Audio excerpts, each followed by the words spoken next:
सृष्टि का प्रक्रम सूत उवाच वयास्केरिति वत्स्तत्व निश्चयमात्मन उपधार्य मति कृष्ण औत्रेय सती व्यधात। एक शब्दार्थ सूत गोस्वामी ने कहा। सुखदेव गोस्वामी से आत्मा के सत्य के विषय में बातें सुनकर उत्तरा के पुत्र महाराज परीक्षित ने आस्थापूर्वक अपना ध्यान भगवान कृष्ण में लगा दिया। तात्पर्य, सतीय शब्द अत्यंत सार्थक है। इसके दो अर्थ हैं, निष्ठावान तथा संयत। ये दोनों ही आशय महाराज परीक्षित पर पूर्ण रूप से लागू होते हैं। सारा वैदिक अध्यवसाय मनुष्य के ध्यान को पुनर्तः भगवान कृष्ण के चरण कमलों की ओर आकृष्ट करना है, जैसा कि भगवद्गीता 15.15 में निर्दिष्ट है। सौभाग्यतश महाराज परीक्षित अपनी माता के गर्भ में अपना शरीर धारण करके प्रारंभ से ही भगवान के प्रति आकृष्ट हो चुके थे। जब वे अपनी माता के गर्भ में थे तभी अश्वत्थामा द्वारा छोड़े गए ब्रह्मास्त्र या परमाणु बम से उन पर प्रहार हुआ था कि तू भगवत कृपा से वे उस अग्नि अखत से जलने से बच गए थे। तब से ही उन्होंने अपना मन भगवान कृष्ण पर एकाग्र कर रखा था, जिससे वे भक्ति में पूर्ण रूप से संयत हो गए। अतएव स्वाभाविक रूप से वे भगवान के संयत शुद्ध भक्त थे तथा जब उन्होंने श्री सुखदेव गोस्वामी से सुना कि उन्हें भगवान के अतिरिक्त अन्य किसी की पूजा नहीं करनी चाहिए, चाहे सकौम भाव से हो या निष्काम भाव से, तो कृष्ण के प्रति उनका सहज प्रेम और भी दृढ़ हो गया। हम इन विषयों को पहले ही बता चुके हैं। भगवान कृष्ण का शुद्ध भक्त बनने के लिए दो बातें अत्यावश्यक हैं, भक्त कुल में जन्म लेना तथा प्रामाणिक गुरु का आशीष प्राप्त होना। भगवान कृष्ण को कृपा से महाराज परीक्षित को ये दोनों सुअवसर प्राप्त थे। वे पांडवों जैसे भक्त कुल में उत्पन्न हुए थे और भगवान ने पांडव वंश को बनाए रखने तथा उन पर विशेष कृपा दिखाने के कारण ही महाराज परीक्षित को बचा लिया था, जिन्हें बाद में ब्राह्मण बालक ने शाप दिया और फिर सुखदेव गोस्वामी जैसे गुरु का सानिध्य प्राप्त हो सका। चैतन्य चरितामृत में कहा गया है कि गुरु तथा भगवान कृष्ण की कृपा से भाग्यशाली व्यक्ति को ही भक्ति का मार्ग प्राप्त होता है। यह महाराज परीक्षित पर पूरी तरह लागू होता है। भक्त कुल में जन्म लेने के कारण वे स्वतः कृष्ण के संपर्क में आ सके और इस तरह संपर्क में रहने से वे भगवान का निरंतर स्मरण करते रहे। फलस्वरूप भगवान कृष्ण ने उन्हें भगवान के सर्वोच्च भक्त तथा आत्मज्ञान में पूर्ण सुखदेव गोस्वामी से परिचित कराकर भक्ति का विकास करने के लिए आगे भी अवसर प्रदान किया। कालक्रम से प्रामाणिक गुरु से श्रवण करके वे अपने शुद्ध मन को भगवान कृष्ण पर एकाग्र कर सके। आत्मजाया सुतागार पशु द्रविण बंधुषु राज्य चाविकले नित्यम विरुद्धम ममता। जहां दो शब्दार्थ। भगवान कृष्ण के प्रति एकनिष्ठ आकर्षण के फलस्वरूप महाराज परीक्षित ने अपने निजी शरीर, अपनी पत्नी, अपनी संतान, अपने महल, अपने पशु, हाथी घोड़े, अपने खजाने, मित्र तथा संबंधी और अपने निष्कंटक राज्य के प्रति प्रगाढ़ ममता त्याग दी। तात्पर्य, मुक्त होने का अर्थ है देहात्म बुद्धि से स्वतंत्र होना, जो निजी शारीरिक आवरणों तथा शरीर से संबद्ध प्रत्येक वस्तु तथा पत्नी, संतान और अन्य सारी झंझटों के प्रति भ्रामक आसक्ति है। मनुष्य अपने शारीरिक आराम के लिए पत्नी का चयन करता है और इसका परिणाम होता है संतान का जन्म। पत्नी तथा संतान के लिए निवास स्थान को आवश्यकता होती है और इस तरह घर बनाने की आवश्यकता पड़ती है। घोड़े, हाथी, गाय तथा कुत्ते ये सब घरेलू पशु हैं और गृहस्थ को गृहस्थी सामान के तौर पर इन सबों को रखना होता है। आधुनिक सभ्यता में घोड़ों तथा हाथियों का स्थान पर्याप्त शक्तिशाली कारों तथा वाहनों ने ले लिया है। गृहस्थी चलाने के लिए मनुष्य को अपनी बैंक पूंजी बढ़ानी पड़ती है और खजाने के विषय में सतर्क रहना होता है। भौतिक संपत्ति के ऐश्वर्य प्रदर्शन के लिए मनुष्य को अपने मित्रों तथा संबंधियों के साथ अच्छे संबंध बनाए रखना होता है और साथ ही अपनी पूर्वस्थिति संभालनी होती है। इसे भौतिक आसक्ति की भौतिक सभ्यता कहते हैं। भगवान की भक्ति का अर्थ है समस्त भौतिक आसक्तियों का निषेध, जिनका ऊपर विस्तार से वर्णन हुआ है। भगवान की कृपा से महाराज परीक्षित को सारी भौतिक सुविधाएं तथा अकंटक राज्य प्राप्त था, जिससे वे राजा की अवचल स्थिति को भोग सकते थे, लेकिन भगवत कृपा से उन्होंने भौतिक आसक्ति से सारे संबंध तोड़ लिए। विशुद्ध भक्त की ऐसी ही स्थिति होती है। भगवान के भक्त तथा उनके प्रति सहज प्रेम होने के कारण महाराज परीक्षित भगवान की ओर से राज्य का काली संभाले थे और उत्तरदायी राजा की भांति वे सतर्क थे कि उनके राज्य में कलयुग का प्रवेश न हो पाए। भगवत भक्त कभी भी अपने घर की वस्तुओं को अपना नहीं मानता, अपितु प्रत्येक वस्तु को वह भगवान की सेवा में समर्पित कर देता है। फलस्वरूप भक्त को देखरेख में जीवों को ईश अनुभूति का अवसर प्राप्त होता है। घरेलू वस्तुओं के प्रति आसक्ति तथा भगवान कृष्ण के प्रति आसक्ति का साथ साथ चल पाना असंभव है। एक आसक्ति अंधकार का मार्ग है तो दूसरी आसक्ति प्रकाश का मार्ग है।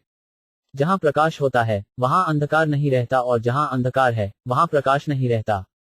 किंतु पटुभक्त भगवान के प्रति भक्तिभाव से हर वस्तु को प्रकाश के मार्ग की ओर मोड़ सकता है और इसका श्रेष्ठ उदाहरण पांडव हैं।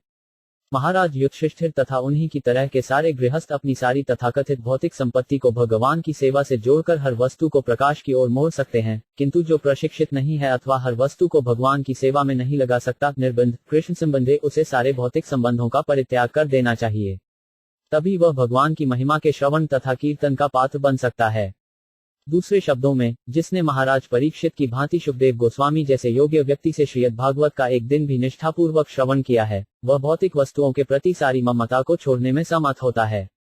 महाराज परीक्षित का अनुकरण मात्र करने और पेशेवर व्यक्ति से श्रीमद् भागवत का 700 वर्षों तक भी श्रवण करने से कोई लाभ नहीं हो सकता।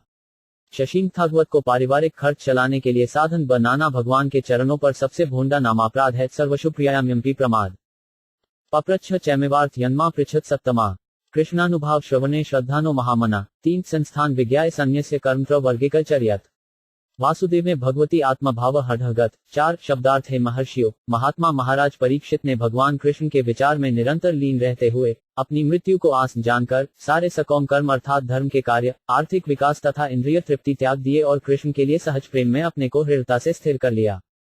तब उन्होंने इन सारे प्रश्नों को उसी तरह पूछा जिस तरह तुम सब मुझसे पूछ रहे हो। तात्पर्य, इस संसार में जीवन संघर्ष में रतबद्ध जीवों के लिए सामान्यतया धर्म, आर्थिक विकास तथा इंद्रिय तृष्टि ये 3 कर्म आकर्षक होते हैं। वेदों में बताए गए ऐसे नियमित कार्यकलाप जीवन की कर्मकांडीय धारणा कहलाते हैं और सामान्य रूप से गृहस्थों से कहा जाता है कि इस जीवन में तथा अगले जीवन में भौतिक संपन्नता भोगने के लिए इन नियमों का पालन करें। अधिकांश लोग ऐसे कार्यकलापों के प्रति आकृष्ट होते हैं। यहाँ तक कि आधुनिक ईश्वर विहीन सभ्यता के कार्यकलापों में भी लोग धार्मिक भावना के बिना ही आर्थिक विकास तथा इंद्रिय तृप्ति के विषय में अधिक चिंतित रहते हैं। महाराज परीक्षित को चक्रवर्ती सम्राट होने के नाते वैदिक कर्मकांडीय अनुभाग के ऐसे विधि विधानों का पालन करना अनिवार्य था, लेकिन शुकदेव गोस्वामी की संगति मात्र से वे यह भलीभांति जान सके कि भगवान श्री कृष्ण वासुदेव ही सर्वैसवा हैं, जिनके प्रति उन्हें अपने जन्म से ही सहज प्रेम था। इस प्रकार उन्होंने समस्त वैदिक कर्मकांडीय कार्यों को त्याग कर भगवान पर अपना मन स्थिर कर लिया। यह सिद्धि अवस्था ज्ञानियों को कई जन्मों के बाद प्राप्त हो पाती है। मुक्ति के लिए प्रयत्नशील ये ज्ञानी सकौम कर्मियों से 1000 गुना अच्छे हैं और ऐसे लाखों ज्ञानियों में कोई एक वास्तव में मुक्त हो पाता है। ऐसे लाखों मुक्त व्यक्तियों में से बिरला ही कोई एक ऐसा होता है जो भगवान के चरण कमलों में अपने मन को स्थिर कर पाता है, जैसा कि भगवान ने स्वयं भगवद गीता 7.19 में घोषित किया है। महाराज परीक्षित को विशेष रूप से महामना शब्द से विभूषित किया गया है, जो उन्हें भगवद गीता में वर्णित महात्माओं के समान बना देता है। बाद के युगों में भी इस तरह के अनेक महात्मा हुए हैं। वे भी जब वन की समस्त कर्मकांडीय धारणाओं का परित्याग करके भगवान पर पूर्ण रूपेण आश्रित रहे। भगवान चैतन्य ने, जो साक्षात भगवान श्री कृष्ण ही हैं, शिक्षा 1:8 में शिक्षा दी है, आश्लिष्य वा पादरता पिंट मामदर्शनान मर्महता करोतु वा यथा तथा वा विदिक्षादु लंपटो मत्प्राणात्स्तु स एवं नप। अनेक भक्तों स्त्रियों के प्रेमी भगवान कृष्ण चाहे मुझ शरणागत दासी का आलिंगन करें या अपने पांवों के नीचे रौंद दें या मेरे समक्ष दीर्घकाल तक प्रकट न होकर मेरे हृदय को भंग कर दें, तो भी वे मेरे हृदय के परमेश्वर हैं। श्री रूप गोस्वामी ने इस प्रकार कहा है, विरचय यही दंड दीनबंधो दयाई वा गतिरे न भवत काचिदन्या ममास्ती निपत्तु शव कोटिनिर्भर वा नवाभ तत्पी किल्प्यो सुअते चाकिन एन दीनों के स्त्रामी। आप जैसा चाहें मेरे साथ करें, चाहे आप दया दिखाएं या दंड दें, लेकिन अतिरिक्त 5 का तो इस जगत में आपके अतिरिक्त अन्य कोई नहीं जिसको मैं निहारूं। चातक पक्षी सदैव बादलस्फ प्रार्थना करता है, चाहे वह वृष्टि करे या बच गिरा दे। श्री भगवान चैतन्य के दादा गुरु श्री माधवेंद्रपुरी ने निम्नलिखित शब्दों के साथ समस्त कर्मकांडीय उत्तरदायित्वों से छुट्टी पाली थी। संध्यावंदन भद्रमसु भवतों भी स्नान दुभयम नमी भी देवा पितृष वर्षण विधि नाहं क्षम्यताप यत्र क्वापि निषद्य यादव कुलोत्तमस्य कंसिद्विष स्मारम स्माम हरामी तदले मन्ये किसनेन से हे संध्यावंदन। तुम्हारा कल्याण हो। हे प्रातः स्नान, मैं तुम्हें अंतिम नमस्कार करता हूँ। हे देवों तथा पितरों, आप मुझे क्षमा करें, मैं आपकी प्रसन्नता के लिए और अधिक अर्पण करने में अक्षम हूँ। अब मैंने महान यदुवंशी तथा कंस के महान शत्रु भगवान श्री कृष्ण को सर्वत्र स्मरण करते हुए अपने समस्त पापों के फलों से अपने को मुक्त करने का निश्चय किया है। मैं सोचता हूँ कि यही मेरे लिए पर्याप्त है, अतएव अब आगे प्रयास करने से क्या लाभ। श्री माधवेंद्रपुरी ने आगे कहा है, मुगद मान निगदंतु नीतिन्यना भ्रांत महुर्वेदिका मनंदे बांधवाइंज्या जडधियम मुक्ताद्य सोदरा ओ नमः धनिनो विवकचतुरा कामय महादामथिकम मोकु न क्षामते मनाकपि मनो गोविंद पाद स्प्रेमप। भले ही नीति निपुण लोग मुझ पर भ्रमित होने का दोषारोपण करें, किंतु मुझे इसको परवाह नहीं है।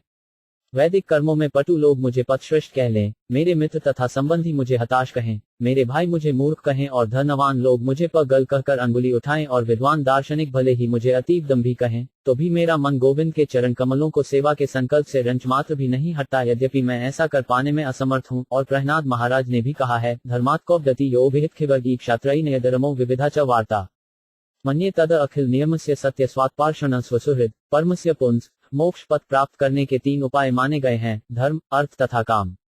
इनमें से विशेष रूप से छात्रई आत्मज्ञान, सकौम कर्म का ज्ञान, तर्क तथा राजनीति एवं अर्थशास्त्र जीविका के विभिन्न साधन हैं। ये सब वैदिक शिक्षा के विभिन्न विषय हैं, अतएव मैं इन्हें क्षणिक गतिविधियां मानता हूँ।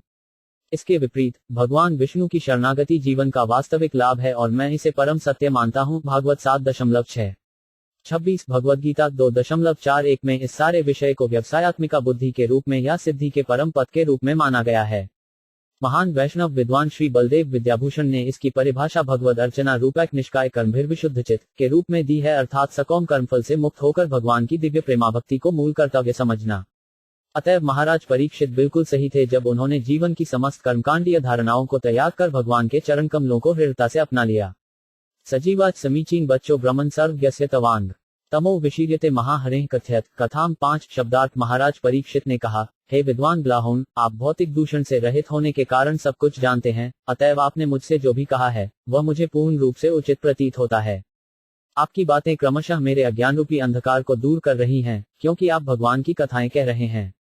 तात्पर्य, यहाँ पर महाराज परीक्षित के व्यावहारिक अनुभव का उद्घाटन हुआ है, जिससे पता चलता है कि भगवान की दिव्य कथाएं जब भौतिकता से रहित व्यक्ति से एक निष्ठावान भक्त को प्राप्त होती हैं, तो वे इंजेक्शन के समान प्रभाव दिखलाती हैं।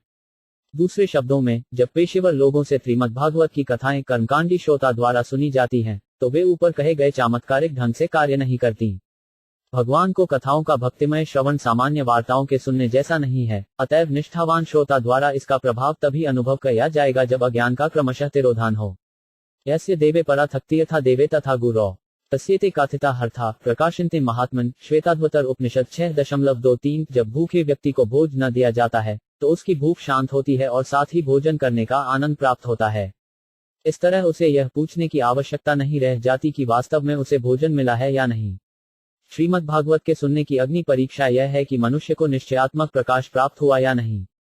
भूय एवं विवित्सामि भगवानात्म माया यथेदम सूचते विश्व दुर्विभाव्यमधीश्वरें। 6 शब्दार्थ। मैं आपसे यह जानना चाहता हूं कि भगवान किस प्रकार अपनी निजी शक्तियों से इस रूप में इन दृश्य ब्रह्मांडों की सृष्टि करते हैं, जो बड़े से बड़े देवताओं के लिए भी अचित्य हैं।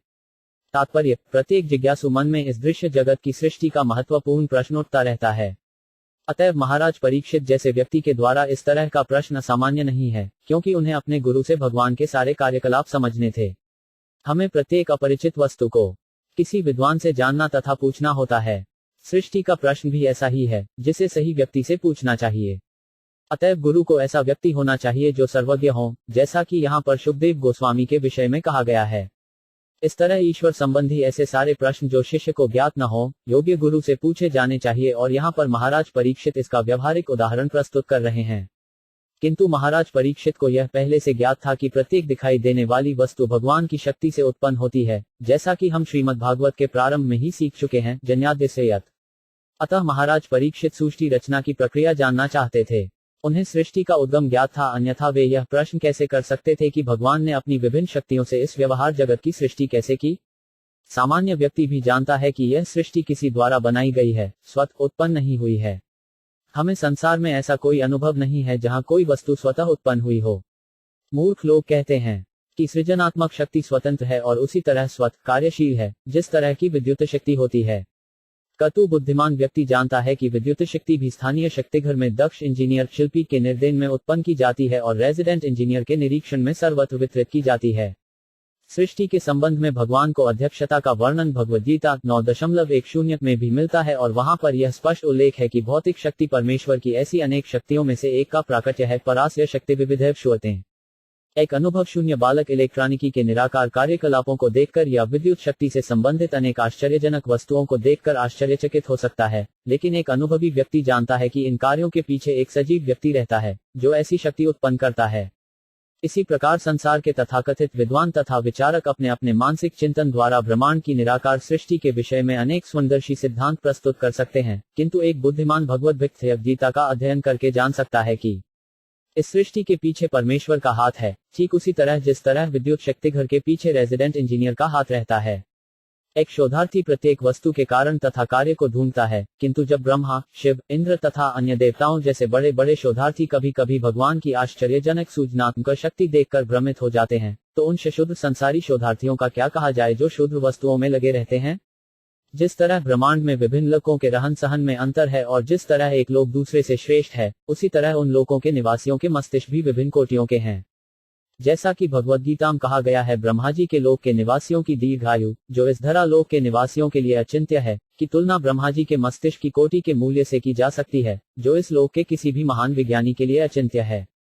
इतनी बड़ी मस्तिष्क शक्ति होने पर भी ब्रह्मा जी ने अपनी महान संहिता ब्रह्म संहिता 5.1 में इस प्रकार वर्णन किया है, ईश्वर परम कृष्ण सच्चिदानंद विग्रह अनादिरादियों सर्वकारण कारणम। ऐसे अनेक व्यक्ति हैं जिनमें भगवान के गुण पाए जाते हैं, लेकिन उनमें कृष्ण सर्वोच्च हैं, क्योंकि कोई उनसे बढ़कर नहीं है। वे परम पुरुष हैं और उनका शरीर सच्चिदानंद स्वरूप है। वे आदि भगवान गोविंद है और समस्त कारणों के कारण हैं। ब्रह्माजी भगवान कृष्ण को समस्त कारणों का कारण स्वीकार करते हैं, लेकिन इस क्षुद्र धरालोक के अतिलघु मस्तिष्क वाले व्यक्ति भगवान को अपने जैसा समझते हैं। इस प्रकार जब भगवद गीता में भगवान कहते हैं कि मैं सर्वस्वा हूं, तो ज्ञानी तथा संसारी विवादक उनका उपहास करते हैं, जिससे भगवान को अत्यंत खेदपूर्वक कहना पड़ता है, अवजानन्ति मां मूढ़ा यानुर्षितनुमाश्रितम पर भावम जानतो मम धूत महेश्वर। जब मैं मनुष्य रूप में अवतरित होता हूं तो मूर्ख मेरा उपहास करते हैं। वे मेरी दिव्य प्रकृति को और समस्त चराचर पर मेरे परम प्रभुत्व को नहीं जानते। थैवद गीता 9.11। ब्रह्मा तथा शिव अन्य देवताओं की बात ही क्या भूत हैं, अर्थात शक्तिमान उत्तपन देवता हैं, जो विश्व के कार्यों को उसी तरह चलाते हैं जिस तरह राजा द्वारा नियुक्त मंत्री चलाते हैं। ये मंत्री ईश्वर या नियंत्रक हो सकते हैं, लेकिन परमेश्वर तो महेश्वर हैं, अर्थात इन नियंत्रकों के भी सृष्टा हैं। अल्पज्ञ इसे नहीं जानते, अतएव वे भगवान का खुला उपहास करते हैं, क्योंकि वे मनुष्यों पर यदाकदा अहेतु की कृपा करके हमारे समक्ष मनुष्य रूप में प्रकट होते हैं। भगवान मनुष्य की तरह नहीं है। वे सच्चिदानंद विग्रह या पूर्ण परमेश्वर भगवान हैं और उनके शरीर तथा उनकी आत्मा में कोई भेद नहीं है। वे शक्ति तथा शक्तिमान दोनों हैं। महाराज परीक्षित ने अपने गुरु शुकदेव गोस्वामी से भगवान कृष्ण की वृंदावन लीलाओं का वर्णन करने के लिए नहीं कहा। वे सर्वप्रथम भगवान की सृष्टि के विषय में सुनना चाह रहे थे। नहीं, शुकदेव गोस्वामी ने यह कहा कि राजा को भगवान की दिव्य लीलाएं सुननी चाहिए। चूंकि समय कम था, अतएव गोस्वामी चाहते तो सब बातों को छोड़कर सीधे दशम स्कंध में पहुंच जाते, जैसा कि पेशेवर वचक करते हैं। लेकिन न तो राजा ने, न ही क्षीणदब गवत के महान वक्ता ने भागवत के प्रबंधकों की भांति उछलकूद की। दोनों ही विधिपूर्वक आगे बढ़ते गए, जिससे भविष्य के श्रोता तथा वाचक दोनों ही श्रीमद् भागवत सुनाने की विधि से शिक्षा ग्रहण कर सकें। जो लोग भगवान की बहिरंगा शक्ति के वश में हैं, अथवा दूसरे शब्दों में जो लोग इस भौतिक जगत में हैं, उन्हें सर्वप्रथम यह जानना चाहिए कि भगवान की बहिरंगा शक्ति किस तरह से परम पुरुष के निर्देशानुसार कार्य करती है। बाद में उनको अंतरंगा शक्ति के कार्यकलापों में वह प्रवेश कर सकता है। संसारी लोग अधिकांशतया कृष्ण को बहिरंगा शक्ति दुगदिवी के उपासक होते हैं, लेकिन वे यह नहीं जानते कि दुगदित्री भगवान की शक्ति की छाया मात्र है। उनकी चमत्कारी शक्ति के पीछे भगवान का निर्देशन कार्य करता रहता है, जैसा कि भगवद गीता 9.10 में पुष्टि की गई है। ब्रह्म संहिता इस बात की पुष्टि करती है कि दुर्गा शक्ति गोविंद के निर्देशानुसार कार्य करती है और उनकी अनुमति के बिना शक्तिशालिनी दुर्गा शक्ति एक पत्ती भी नहीं हिला सकती। अतएव नवदीक्षित भक्त को चाहिए कि भगवान की अंतरंगा शक्ति द्वारा प्रस्तुत की जाने वाली दिव्य लीलाओं में छलांग न लगाकर उनकी सृजनात्मक शक्ति की विधि के विषय में जिज्ञासा करते हुए जाने की परमेश्वर का तने महान है। चैतन्य चरितामृत में भी सृजनात्मक शक्ति के वर्णन की और उसमें भगवान के हाथ के होने की व्याख्या की गई है और चैतन्य चरितामृत के रचयिता नवदीक्षित भक्तों को आगाह करते हैं कि वे कृष्ण की महानता विषयक इस ज्ञान की उपेक्षा करके गड्ढे में न गिरें। कृष्ण की महानता को जान लेने के बाद ही कोई उन पर अविचल विश्वास कर सकता है, अन्यथा लोगों के महान नेता भी सामान्य लोगों की तरह भगवान कृष्ण को अनेक देवताओं में से एक या कोई ऐतिहासिक व्यक्ति या कोई कपोलकल्पना मानने की भूल करेंगे। भगवान की वृंदावन या द्वारका की दिव्य लीलाएं उन्हीं व्यक्तियों द्वारा आस्वाद्य हैं, जिन्होंने पहले से अपने को उच्च आध्यात्मिक बारीकियों से अवगत करा लिया है। सामान्य व्यक्ति ऐसे स्तर को सेवा तथा जिज्ञासा को क्रमिक विधि से प्राप्त करता है, जैसा कि हम महाराज परीक्षित के आचरण से देखेंगे। यथा गोपायति विभुर्यथा संयचते पुनः यहाँ शक्तिमुपाश्रित्य पुरुषक्ति परःपुमाना आत्मान्न क्रीडन क्रीडन करोति विक्रोति च 7 शब्दार्थ। कृपया बताएं कि सर्वशक्तिमान परमेश्वर किस तरह अपनी विभिन्न शक्तियों तथा विभिन्न अंशों को इस व्यवहार जगत के पालन करने में लगाते हैं और एक खिलाड़ी के खेल की तरह फिर से इसे समेट लेते हैं। तात्पर्य कठोपनिषद 2.213 में भगवान को अन्य सभी नित्य जीवों में प्रधान नित्य जीव के रूप में नित्यो नित्याना चेतक्षणानाग तथा एक में परमेश्वर के रूप में वर्णित किया गया है, जो अन्य असंख्य जगहों का पालन करत है। एको बहुना यो विद्धाति कापान। इस तरह समस्त जीव चाहे बद्ध अवस्था में हो या मुक्त अवस्था में सर्वशक्तिमान परमेश्वर द्वारा पालित हैं। परिपालन का यह कार्य भगवान स्वयं के विभिन्न विस्तारों तथा 3 प्रमुख शक्तियों द्वारा, जिनके नाम अंतरंगा, बहिरंगा तथा तत्स्था शक्तियां हैं, संपन्न करते हैं। सारे जीव उनकी तत्स्था शक्तियां हैं और उनमें से कुछ को विश्वास पात्र होने के कारण सृष्टि करने का भी कार्यभार सौंपा जाता है, यथा ब्रह्मा, मरीचि आदि को, और उन्हें सृष्टि कार्य करने की प्रेरणा भगवान देते हैं। तेने ब्रह्म हृदय बहिरंगा शक्ति माया को भी जीवों से अथवा बद्ध आत्माओं से व्याप्त किया जाता है। अबद्ध तत्स्था शक्ति आध्यात्मिक जगत वैकुंठ में कार्य करती है और भगवान अपने विविध अंशों द्वारा दिव्य आकाश में प्रदर्शित विभिन्न दिव्य संबंधों में इसे बनाए रखते हैं। इस तरह एक ही भगवान अपने को अनेक रूपों बहुश्याम में प्रकट करते हैं। इस तरह उनमें सारी विविधताएं हैं और समस्त विविधताओं में जे रहते हैं, यद्यपि इतने पर भी वे इन सबसे पृथक रहते हैं। यही है भगवान की अचिंत्य योग शक्ति। इस तरह प्रत्येक वस्तु एक ही साथ उनकी अचिंत्य शक्तियों के कारण उनसे एक तथा पृथक है। अचिंत्य भेदाभेद तत्व नून भगवतो बहान हररित बुद्ध कर्मण दुर्विभाव्यमिभाति कविभिश्चापि चेष्टितम। 8 शब्दार्थ। हे विद्वान ब्राह्मण, भगवान दिव्य कार्यकलाप अद्भुत हैं और वे अचिंत्य प्रतीत होते हैं, क्योंकि अनेक विद्वान पंडितों के अनेक प्रयास भी उन्हें समझने में अपर्याप्त सिद्ध होते रहे हैं। तात्पर्य, अकेले इस ब्रह्मांड के सृजन में ही परमेश्वर के कार्य अचिंत्य तथा अद्भुत प्रतीत होते हैं। फिर ऐसे असंख्य ब्रह्मांड हैं और वे सब मिलकर सृजित भौतिक जगत कहलाते हैं और उनको सृष्टि का यह अंश संपूर्ण सृष्टि का एक भिन्नांश मात्र है। यह भौतिक जगत के केवल अंश मात्र है, एकांशन स्थितो जगत। यदि यह कल्पना करें कि यह भौतिक जगत उनकी शक्ति के एक अंश का प्रदर्शन है, तो फिर शेष 3/4 वैकुंठ जगत है, जिसका वर्णन भगवद गीता में अध्याय या सनावन धाम के रूप में हुआ है। हम पिछले श्लोक में देख चुके हैं कि भगवान पहले सृष्टि करते हैं और फिर उसे समेट लेते हैं। यह कार्य केवल भौतिक जगत पर लागू होता है, क्योंकि उनकी सृष्टि का बहुत बड़ा भाग वैकुंठ लोक न तो सृजित होता है और न उसका विनाश होता है, अन्यथा उसे सनातन धाम न कहा जाता। भगवान अपने धाम में रहते हैं और उनका दिव्य नाम, गुण, लीलाएं, पार्षद तथा व्यक्तित्व, ये सभी उनकी विभिन्न शक्तियों तथा अंशों के प्रदर्शन हैं। भगवान अनादि अर्थात जिसका सृष्टा न हो तथा आदि या सभी वस्तुओं का उद्गम कहलाते हैं। हम अपनी अधूरी विधि से सोचते हैं कि भगवान भी सूजित होते हैं, लेकिन वेदांत हमें बताता है कि वे सूजित नहीं होते, प्रत्युत अन्य सारी वस्तुएं उनके द्वारा सजित हैं। नारायण परो 5 वयक्तात। अतएव सामान्य व्यक्ति के लिए ये सभी अद्भुत विषय विचारणीय हैं। ये विषय बड़े बड़े विद्वानों के लिए भी अचिंत्य हैं। अतएव ये विद्वान एक दूसरे से विपरीत सिद्धांत प्रस्तुत करते हैं। यहाँ तक कि इस ब्रह्मांड विशेष का भी, जो कि सूजित जगत का एक नगण्य अंश है, उन्हें पूरा ज्ञान नहीं है कि यह सीमित आकाश कितनी दूरी तक फैला है, या कि कितने नक्षत्र तथा लोक हैं, या कि इन अनंत लोकों में कैसी परिस्थितियां हैं। आधुनिक वैज्ञानिकों को इन सब के विषय में अपर्याप्त ज्ञान है। उनमें से कुछ यह विचार प्रकट करते हैं कि सारे आकाश में 10 करोड़ लोक हैं। 21 फरवरी 1960 को मॉस्को से एक समाचार विज्ञापित हुआ, जो इस प्रकार है। रूस के प्रसिद्ध ज्योतिर्विज्ञान के प्रोफेसर बोरिस वोरेंत्सोव बेलियामिनोव ने कहा है कि ब्रह्मांड में ऐसे असंख्य लोक होने चाहिए, जहां तर्कशील प्राणियों का निवास है। ऐसा संभव है कि ऐसे लोकों में पृथ्वी जैसा ही जीवन फल फूल रहा हो। रसायन विज्ञान के डॉक्टर निकोलाई चिरोव ने अन्य लोकों के वायुमंडल की समस्या पर विचार करते हुए इंगित किया है कि उदाहरण के तौर पर कहा जा सकता है कि मंगल लोक का जीव शरीर के कम ताप से सामान्य जीवन के लिए अपने को अच्छी तरह अनुकूल बना सका। उसने कहा कि उसे लगता है कि मंगल लोक के वायुमंडल का संगठन उस लोक के अभ्यस्त प्राणियों के जीवन के लिए सर्वथा उपयुक्त है और उन्होंने अपने को तदनुसार ढाल लिया है। विभिन्न लोकों में प्राणी की अनुकूलन क्षमता का वर्णन ब्रह्म संहिता में विश्रुति भिन्नम के रूप में वर्णित है, अर्थात ब्रह्मांड के असंख्य लोकों में से प्रत्येक में एक विशेष प्रकार का वायुमंडल है और वहां के प्राणी विज्ञान तथा मनोविज्ञान के क्षेत्र में काफी बड़े चढ़े हैं, क्योंकि वहां का वायुमंडल बेहतर है। विभूति का अर्थ है विशिष्ट शक्तियां और भिन्नम का अर्थ है विविध। जो विज्ञानी बाह्य अंतरिक्ष की खोज करने का प्रयास करके यांत्रिक व्यवस्था द्वारा अन्य लोकों तक पहुंचने का प्रयत्न कर रहे हैं, उन्हें यह भलीभांति जान लेना चाहिए कि जिन प्राणियों के शरीर को पृथ्वी के वायुमंडल के अनुकूल है, वे अन्य लोकों के वायुमंडल में नहीं रह सकते। हमारी अन्य लोकों की सुगम यात्रा पुस्तक देखें। मनुष्य को इस शरीर को त्यागने के बाद एक भिन्न लोक में जाने के लिए अपने को तैयार रखना होगा, जैसा कि भगवद गीता 9.25 में कहा गया है। यान्ति देवव्रता देवान पितृन यान्ति पितृव्रता भूतानी यानी धतेज्या यान्ति मध्याजिनोपि माम। जो लोग देवताओं की पूजा करते हैं, वे देवताओं के बीच जन्म लेंगे। जो भूत प्रेतों को पूजते हैं, वे उन्हीं के बीच जन्म लेंगे, और जो मेरी पूजा करते हैं, वे मेरे साथ रहेंगे। भगवान को सृजनात्मक शक्ति के विषय में महाराज परीक्षित का वक्तव्य यह बताता है कि वे सृष्टि प्रक्रम के विषय में सब कुछ जानते थे, तो फिर उन्होंने शुकदेव गोस्वामी से ऐसी जानकारी क्यों चाही? पांडवों का वंशज महाराज परीक्षित महान सम्राट थे तथा भगवान श्री कृष्ण के महान भक्त थे। अतएव वे जगत की सृष्टि के विषय में बहुत कुछ जानने में सक्षम थे, लेकिन उनका ज्ञान इतना पर्याप्त न था। इसलिए उन्होंने कहा कि बड़े बड़े विद्वान काफी प्रयत्न करने के बाद भी इसे जानने में असफल रहते हैं। भगवान अनंत हैं और उनके कार्यकलाप भी अथाह हैं। सीमित ज्ञान तथा अपूर्ण इंद्रियों के कारण कोई भी जीव, यहाँ तक कि इस ब्रह्मांड के सर्वोच्च पूर्ण जीव ब्रह्मा जी भी, अनंत के विषय में जान लेने की कल्पना तक नहीं कर सकते। हम अनंत के विषय में थोड़ा बहुत तभी समझ सकते हैं जब यह अनंत द्वारा बताया जाए, जैसा कि स्वयं भगवान ने भगवद्गीता में बतलाया है।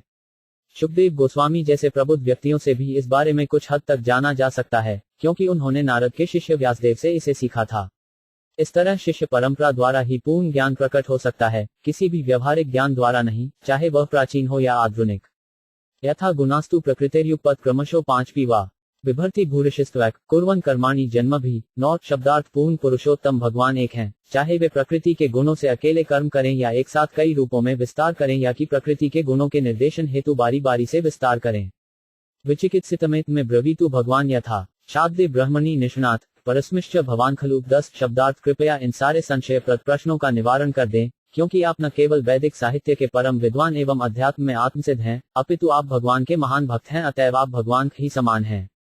तात्पर्य, ब्रह्म संहिता में कहा गया है कि परम सत्य गोविंद यद्यपि अद्वितीय हैं, तथापि वे अपने को अच्युत भाव से असंख्य रूपों में प्रकट करते हैं, जो एक दूसरे से अभिन्न होते हैं, और यद्यपि वे आदि पुरुष हैं, तो भी जे सदैव युवा प्रतीत होते हैं और स्थायी तरुण शक्ति से युक्त रहते हैं। वेदों का अध्यात्म ज्ञान जान लेने मात्र से ही उन्हें नहीं जाना जा सकता, किंतु उनके शुद्ध भक्त उन्हें सरलता से अनुभव कर पाते हैं। भगवान के विभिन्न रूपों के सारे विस्तार, जैसे श्री कृष्ण से बलदेव, बलदेव से संकर्षण, संकर्षण से वसुदेव, वासुदेव से अनिरुद्ध, अनिरुद्ध से प्रद्युम्न तथा प्रद्युम्न से पुनः द्वितीय संकर्षण, और उनसे नारायण पुरुषावतार तथा अन्य असंख्य रूप, जो नदी की असंख्य तरंगों को भांति निरंतर प्रवाहित होते रहते हैं, वे सब एक हैं। वे समान शक्ति वाले दीपकों की भांति हैं, जो एक दूसरे को प्रदीप्त करते हैं। यही भगवान की दिव्य शक्ति है। वेदों का कथन है कि वे इतने पूर्ण हैं कि यद्यपि संपूर्ण सत्ता जगत उनसे उद्भूत होती है, फिर भी वे ज्यों के त्यों पूर्ण बने रहते हैं। पूर्णस्य पूर्णनादाय पूर्णमेवावशिष्यते। अतएव ज्ञानियों के द्वारा बनाई गई भगवान की भौतिक अवधारणा की कोई वैधता नहीं है। इस तरह वे भगवान संसारी विद्वान के लिए सदैव रहस्य बने रहते हैं, भले ही वह वैदिक साहित्य में कितना ही पंडित क्यों न हो। वेद्यादु दुर्लभम अदुर्लभम आत्मा भक्ता। अतएव भगवान संसारी विद्वान पंडितों, दार्शनिकों या विज्ञानियों की धारणाओं से सर्वथा परे हैं। वे शुद्ध भक्त द्वारा सहज गम्य हैं, क्योंकि भगवद्गीता 18.54 में भगवान घोषित करते हैं कि जब कोई ज्ञान की अवस्था को पार करके भगवान की भक्ति में लीन हो जाता है, तभी वह भगवान के वास्तविक स्वभाव को समझ सकता है। जब तक कोई भगवान की भक्ति में प्रवृत्त नहीं होता, तब तक उसे भगवान या उनके पवित्र नाम, रूप, लक्षण, लीलाओं आदि के विषय में कोई स्पष्ट धारणा नहीं बन सकती। भगवद्गीता का यह कथन कि सर्वप्रथम मनुष्य अन्य सारी व्यस्तताओं से मुक्त होकर भगवान की शरण में जाए, यह बताता है कि मनुष्य को भगवान का शुद्ध, मुक्त भक्त होना चाहिए, तभी वह भक्ति के बल पर उन्हें जान सकता है। पिछले श्लोक में महाराज परीक्षित ने स्वीकार किया कि भगवान बड़े से बड़े विद्वानों के लिए भी अचित्य हैं, तो वे शुकदेव गोस्वामी से अपने उम्र पर्याप्त ज्ञान को स्पष्ट करने का अनुरोध क्यों करते हैं? इसका कारण स्पष्ट है। शुकदेव गोस्वामी न केवल वैदिक साहित्य में प्रकांड विद्वान थे, अपितु वे महान स्वरूप सिद्ध पुरुष और भगवान के शक्ति संपन्न भक्त भी थे। भगवत कृपा से भगवान का शक्तिशाली भक्त भगवान सब भी बढ़कर होता है।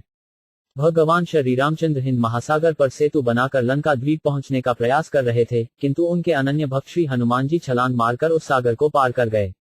भगवान अपने भक्तों के ऊपर इतने दयालु रहते हैं कि वे अपने प्रिय भक्तों को अपने से बढ़कर प्रस्तुत करते हैं। भगवान ने दुर्वासा मुनि की रक्षा करने में अपनी असमर्थता व्यक्त कर दी थी, यद्यपि दुर्वासा मुनि इतने शक्तिशाली थे कि भौतिक दशाओं में ही भगवान के पास सीधे पहुंच गए, लेकिन दुर्वासा मुनि की रक्षा की तो एक भगवत भक्त अर्थात महाराज अम्बरीश ने। अतएव भगवत भक्त न केवल भगवान से अधिक शक्तिशाली होता है, अपितु भक्त को पूजा भी भगवान की प्रत्यक्ष पूजा से अधिक प्रभावशाली मानी जाती है। मद भक्त प्रजाभ्यधिका। अतएव निष्कर्ष यह निकला है कि गंभीर भक्त को सर्वप्रथम ऐसे गुरु के समीप जाना चाहिए जो न केवल वैदिक साहित्य में निष्णात हो, अपितु महान भक्त भी हो, जिसे भगवान की एवं उनकी विभिन्न शक्तियों की वास्तविक अनुभूति हो। ऐसे भक्त गुरु की सहायता के बिना कोई व्यक्ति भगवान के अध्यात्म विज्ञान में प्रगति नहीं कर सकता। शुकदेव गोस्वामी जैसा प्रामाणिक गुरु न केवल भगवान की अंतरंगा शक्तियों के विषय में बताता है, अपितु वह यह भी बताता है कि वे किस तरह अपनी बहिरंगा शक्ति के साथ रहते हैं। अंतरंग शक्ति में भगवान की लीलाएं उनके वृंदावन के कार्यकलापों के रूप में प्रदर्शित होती हैं, किंतु उनकी बहिरंगा शक्ति के कार्यकलाप उनके कारणान्वशाय विष्णु, गर्भोत्कर्षाय विष्णु तथा क्षीरोत्कर्षाय विष्णु के रूपों में प्रकट होते हैं। श्री विश्वनाथ चक्रवर्ती वैष्णवों को उपदेश देते हुए कहते हैं कि उन्हें केवल भगवान के कार्यकलापों यथा रासलीला के सुनने में ही रुचि नहीं लेनी चाहिए, अपितु उनके पुरुषावतारों के रूप में की गई सृष्टि तत्व लीलाओं में भी रुचि लेनी चाहिए, जैसा कि महाराज परीक्षित ने आदर्श शिष्य के रूप में आदर्श गुरु शुकदेव गोस्वामी से ली। सूत उवाच इत्युपामंत्रितो राज्ञा गुणानुकथने हरे हृषिकेश मनुस्मृत्य प्रतिवक्तु प्रचक्रमे 11 शब्दार्थ। सूत गोस्वामी ने कहा, जब राजा ने शुकदेव गोस्वामी से इस प्रकार प्रार्थना की कि वे भगवान की सृजनात्मक शक्ति का वर्णन करें, तो उन्होंने इंद्रियों के स्वामी श्री कृष्ण का ठीक से स्मरण किया और उपयुक्त उत्तर देने के लिए इस प्रकार बोले। तात्पर्य, भगवत भक्तों को जब कोई व्याख्यान देना होता है तथा भगवान के दिव्य गुणों का वर्णन करना होता है, तो वे यह नहीं सोचते कि वे कोई भी बात स्वतंत्र रूप से कर सकते हैं। वे सोचते हैं कि वे तभी ऐसा कर सकते हैं जब इन इंद्रियों के स्वामी भगवान उन्हें बोलने की प्रेरणा न दें। जीव की इंद्रियां उसकी नहीं होती। भक्तगण जानते हैं कि ऐसी इंद्रियां परमेश्वर की हैं और उनका समुचित प्रयोग तभी हो सकता है जब उनका उपयोग भगवान की सेवा में किया जाए। इंद्रियां तो यंत्र हैं और तत्व अवयव हैं जो भगवान द्वारा प्रदत्त हैं, अतएव मनुष्य जो भी करता, बोलता, देखता है, वह केवल भगवान के निर्देश पर करता है। भगवद गीता 15.15 इसकी पुष्टि करती है। सर्वस्य चाहदि संनिविष्टो मत्तः स्मृतिज्ञन्यपोहनम च। कोई भी स्वतंत्र भाव से कर्म करने के लिए मुक्त नहीं है, अतएव मनुष्य को सदा कर्म करने, खाने या बोलने को अनुमति भगवान से ले लेनी चाहिए और भगवान के आशीर्वाद से भक्त जो कुछ करता है वह बद्ध जीव द्वारा किए गए 4 प्रकार के दोषों के सिद्धांतों से मुक्त होता है।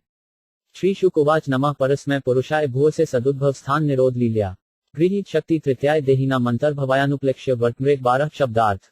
शुकदेव गोस्वामी ने कहा, मैं उन पूर्ण पुरुषोत्तम भगवान को सादर नमस्कार करता हूँ जो भौतिक जगत की सृष्टि के लिए प्रकृति के 3 गुणों को स्वीकार करते हैं। वे प्रत्येक शरीर के भीतर निवास करने वाले परम पूर्ण हैं और उनकी गतियां अचित्य हैं। तात्पर्य, यह भौतिक जगत सतो, रजो तथा तमो गुणों की अभिव्यक्ति है और इस जगत की सृष्टि, पालन तथा संहार के लिए ब्रह्मा जी, विष्णु तथा शंकर शिव इन 3 प्रमुख रूपों को स्वीकार करते हैं। विष्णु के रूप में वे भौतिक रूप से सूजित प्रत्येक जीव में प्रवेश कर जाते हैं। गर्भोत्कर्षाय विष्णु के रूप में वे प्रत्येक ब्रह्मांड में प्रवेश करते हैं और क्षीरोत्कर्षाय विष्णु के रूप में वे प्रत्येक जीव के शरीर में प्रवेश करते हैं। समस्त विष्णु तत्वों के उद्गम होने के कारण भगवान कृष्ण को यहाँ पर पुमान या पुरुषोत्तम के रूप में संबोधित किया गया है, जैसा कि भगवद गीता 15.18 में वर्णन आया है। वे परम पूर्ण हैं, अतएव सारे पुरुषावतार उनके अंश हैं। भक्ति योग ही वह एकमात्र विधि है जिससे कोई उन्हें जानने में सक्षम हो सकता है। चूंकि ज्ञानी तथा योगी भगवान की अनुभूति नहीं कर पाते, अतएव वे अनुप्लेक्ष्य व्रतमृ या अचिंत्य गति या भक्ति योग वाले भगवान कहलाते हैं। भूयो नमः सद्वजिन छिदेडिस्ता मसंभवायाखिल सत्वमूर्ते पुंसा पुनः पारमहंस्य आश्रमे व्यवस्थिता नामनु मृग्य दाशुषे 13 शब्दार्थ। मैं पुनः पूर्ण जगत रूप तथा अध्यात्म रूप उन भगवान को सादर नमस्कार करता हूँ जो पुण्यात्मा भक्तों को समस्त संकटों से मुक्ति दिलाने वाले तथा अभक्त असुरों की नास्तिक मनोवृत्ति की वृद्धि को विनष्ट करने वाले हैं। वे सर्वोच्च आध्यात्मिक सिद्धि प्राप्त योगियों को उनके विशिष्ट पद प्रदान करने वाले हैं। तात्पर्य, भगवान श्री कृष्ण समस्त जगत के भौतिक तथा आध्यात्मिक दोनों ही के पूर्ण रूप हैं। अखिल का अर्थ है पूर्ण अथवा जो खिल या निकृष्ट नहीं है। जैसा कि भगवद गीता में कहा गया है, प्रकृति 2 तरह की है, भौतिक प्रकृति तथा आध्यात्मिक प्रकृति, जो भगवान की बहिरंगा तथा अंतरंगा शक्तियां हैं। भौतिक प्रकृति अपर या निकृष्ट कहलाती है और आध्यात्मिक प्रकृति पशा या दव्य कहलाती है। अतएव भगवान का स्वरूप निकृष्ट भौतिक प्रकृति नहीं है। वे तो पूर्ण ब्रह्म हैं। वे मूर्ति हैं अर्थात दिव्य स्वरूप वाले हैं। अल्पज्ञान व्यक्ति उनके दिव्य स्वरूप से परिचित न होने के कारण उन्हें निराकार ब्रह्म के रूप में बताते हैं। लेकिन ब्रह्म तो उनके दिव्य शरीर की किरणें मात्र है। यस्य प्रथा भक्तगण उनके दिव्य स्वरूप से परिचित होने के कारण उनकी सेवा करते हैं। अतएव भगवान भी अपनी अहेतुकी कृपा का प्रतिदान करते हैं और अपने भक्तों को समस्त विपत्तियों से उबारते हैं। वे पवित्रात्मा जो वेदों के आदेशों का पालन करने वाले हैं, भगवान को अत्यंत प्रिय हैं। अतएव वे उनकी भी रक्षा करते हैं। दुयत्मा तथा अभक्तगण वेदों के नियमों के विरुद्ध रहते हैं, अतएव ऐसे व्यक्तियों के निंदक कार्यकलापों की प्रगति में बाधा डाली जाती है। इनमें से कुछ जिन पर भगवान की विशेष कृपा होती है उन्हीं के द्वारा मारे जाते हैं, जैसे रावण, हिरण्यकशिपु तथा कंस। इस प्रकार असुरों को मोक्ष प्राप्त होता है और उनके आसुरी कार्यकलापों को आगे बढ़ने से रोक दिया जाता है। चाहे भक्तों पर कृपा भाव हो या असुरों का वध, भगवान एक पिता की भांति सबों पर दयालु रहते हैं, क्योंकि वे प्रत्येक जीव के पूर्ण स्वामी हैं। जीव की परमहंस अवस्था अध्यात्म की सर्वोच्च सिद्धावस्था है। श्रीमती कुंती देवी के अनुसार परमहंस ही भगवान को वास्तव में जान पाते हैं। जिस तरह अध्यात्म की अनुभूति निर्विशेष ब्रह्म से अंतर्यामी परमात्मा तथा उससे बढ़कर पुरुषोत्तम भगवान श्री कृष्ण के रूप में होती है, उसी प्रकार संन्यास के आध्यात्मिक जीवन में भी मनुष्य का पद क्रमशः ऊपर उठता है। संन्यास की क्रमिक अवस्थाएं हैं कुटिक, बहुदक, परिव्राजकाचार्य तथा परमहंस। इनका उल्लेख पांडवों की माता श्रीमती कुंती देवी ने भगवान कृष्ण की प्रार्थना के अंतर्गत किया है। प्रथम स्कंद अध्याय 8। सामान्यतया परमहंस निर्विशेषवादियों तथा भक्तों दोनों में ही पाए जाते हैं, लेकिन श्रीमद्भागवत के अनुसार, जैसा कि कुंती देवी ने स्पष्ट कहा है, केवल परमहंस ही शुद्ध भक्ति योग को समझ पाते हैं। कुंती देवी ने स्पष्ट कहा है कि भगवान परमहंसों को भक्ति योग प्रदान करने के लिए ही विशेष रूप से अवतरती होते हैं। परित्राणाय साधुनाग, इस तरह एक प्रकार से अंततोगत्वा परमहंस भगवान के अनन्य भक्त ही हैं। श्री जीव गोस्वामी ने प्रत्यक्ष स्वीकार किया है कि परम गति तो भक्ति योग है, जिसके द्वारा मनुष्य भगवान की दिव्य प्रेमाभक्ति स्वीकार करते हैं। जो लोग भक्ति योग के मार्ग को ग्रहण करते हैं, वे ही वास्तविक परमहंस हैं। चूंकि भगवान सबों पर अत्यंत दयालु रहते हैं, अतएव जो निर्विशेषवादी भगवान की निर्विशेष ब्रह्मज्योति में तदाकार होने के लिए साधन स्वरूप भक्ति ग्रहण करते हैं, उन्हें भी उनका मनोवांछित लक्ष्य प्राप्त होता है। उन्होंने भगवद्गीता 4.11 में सबों को आश्वस्त किया है, ये यथा मां प्रपंचन्ते। श्री विश्वनाथ चक्रवर्ती के अनुसार परमहंसों की दो श्रेणियां हैं, ब्रह्मानंदिक निर्विशेषवादी तथा प्रेमानंदिक भक्त, और इन दोनों को ही वांछित गति प्राप्त होती है। यद्यपि ब्रह्मानंदियों की अपेक्षा प्रेमानंदी अधिक भाग्यवान है, लेकिन ये दोनों श्रेणियां अध्यात्मवादी हैं और इन्हें अपरा प्रकृति से कुछ भी लेना देना नहीं रहता, जो जीवन के कष्टों से पूर्ण है। नमो नमस्ते 5 से वृषभाय सात्वता विदुर काष्ठाय मोहुपयोगी नाम निरस्त साम्यातिशेन राजसा स्वधामनी ब्रह्मणी ऋंसते नमः 14 शब्दार्थ। मैं उन्हें सादर नमस्कार करता हूं जो यदुवंशियों के संगी हैं और अभक्तों के लिए सदैव समस्या बने रहते हैं। वे भौतिक तथा आध्यात्मिक दोनों जगतों के परम भोक्ता हैं, फिर भी वे वैकुंठ स्थित अपने धाम का भोग करते हैं। कोई भी उनके समतुल्य नहीं है, क्योंकि उनका दिव्य ऐश्वर्य अमाप्य है। तात्पर्य, परमेश्वर श्री कृष्ण के दिव्य स्वरूपों के दो पहलू हैं।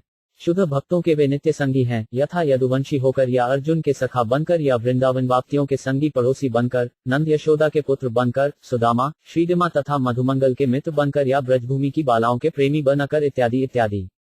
यह उनके साकार स्वरूप का अंग है। अपने निर्विशेष रूप में वे ब्रह्मज्योति को किरणें प्रसारित करते हैं, जो असीम तथा सर्वव्यापी हैं। सूर्य किरणों के तुल्य इस सर्वव्यापी ब्रह्म ज्योति का एक अंश महत्त्व के अंधकार से आच्छादित रहता है, और यही नगण्य अंश भौतिक जगत कहलाता है। इस भौतिक जगत में ऐसे असंख्य ब्रह्मांड हैं जिस तरह के बयान का हम अनुभव कर रहे हैं, और इनमें लाखों ऐसे लोक हैं, जैसे उनमें से एक लोक में हम रह रहे हैं। संसारी लोग भगवान की किरणों के असीम विस्तार से किसी न किसी प्रकार से मोहित होते हैं, किंतु भक्तों को भगवान के साकार रूप से ही प्रयोजन रहता है, क्योंकि उसी से प्रत्येक वस्तु उद्भूत होती है। जन्याद्विषयत। जिस प्रकार सूर्य की किरणें सूर्य मंडल में संकेंद्रित रहती हैं, उसी तरह ब्रह्मज्योति सर्वोच्च लोक गोलोक वृंदावन में संकेंद्रित रहती है। असीम आध्यात्मिक आकाश वैकुंठ लोकों से भरा हुआ है और भौतिक आकाश से बहुत दूर है। जहां संसारी लोगों को सांसारिक आकाश के विषय में ही अपर्याप्त ज्ञान हो, भला वे आध्यात्मिक आकाश के विषय में किस तरह सोच सकते हैं। अतएव संसारी लोग सदैव भगवान से बहुत दूर रहते हैं। भविष्य में यदि वे ऐसा यंत्र बना भी लें, जिसकी गति वायु या मन के वेग के तुल्य हो, तो भी संसारी मनुष्य आध्यात्मिक आकाश के लोकों तक पहुंचने की कल्पना नहीं कर सकते। अतः भगवान तथा उनका वासस्थान सदा सदा के लिए रहस्य या कल्पना बन रहेगा, किंतु भगवान भक्तों के लिए सदैव संगी के रूप में बने रहेंगे। आध्यात्मिक आकाश में उनका ऐश्वर्य अपरिमेय है। भगवान समस्त दिव्य वैकुंठ लोकों में अपने अंशों का विस्तार करके मुक्त पार्षदों के साथ निवास करते हैं, किंतु जो निर्विशेषवादी भगवान से तदाकार होना चाहते हैं, उनको ब्रह्मज्योति की एक आध्यात्मिक स्फुलिंग के रूप में तदाकार होने दिया जाता है। उनमें इतनी योग्यता नहीं होती कि वे वैकुंठ लोकों में या परमलोक गोलोक वृंदावन में भगवान के पार्षद बन सकें, जिसका उल्लेख भगवद्गीता में मध्यधाम के रूप में हुआ है और इस श्लोक में स्वधाम कहा गया है। भगवद्गीता 15.6 में मध्यधाम या स्वधाम का वर्णन इस प्रकार हुआ है। न वद भास्वते सूर्यो न शशार्गी न पावक यद्गत्वा न निवर्तन्ति तद्धाम परम मम। भगवान के स्वधाम में न तो सूर्य प्रकाश की आवश्यकता पड़ती है, न चांदनी को, न बिजली जगमगाने की। वह धाम या स्थान सर्वश्रेष्ठ है और जो भी वहां जाता है, वह फिर कभी इस भौतिक जगत में वापस नहीं आता। वैकुंठ लोक तथा गोलोक वृंदावन स्वत प्रकाशित रहते हैं और भगवान के इस स्वधाम से विकीर्ण किरणें ही ब्रह्मज्योति का निर्माण करती हैं।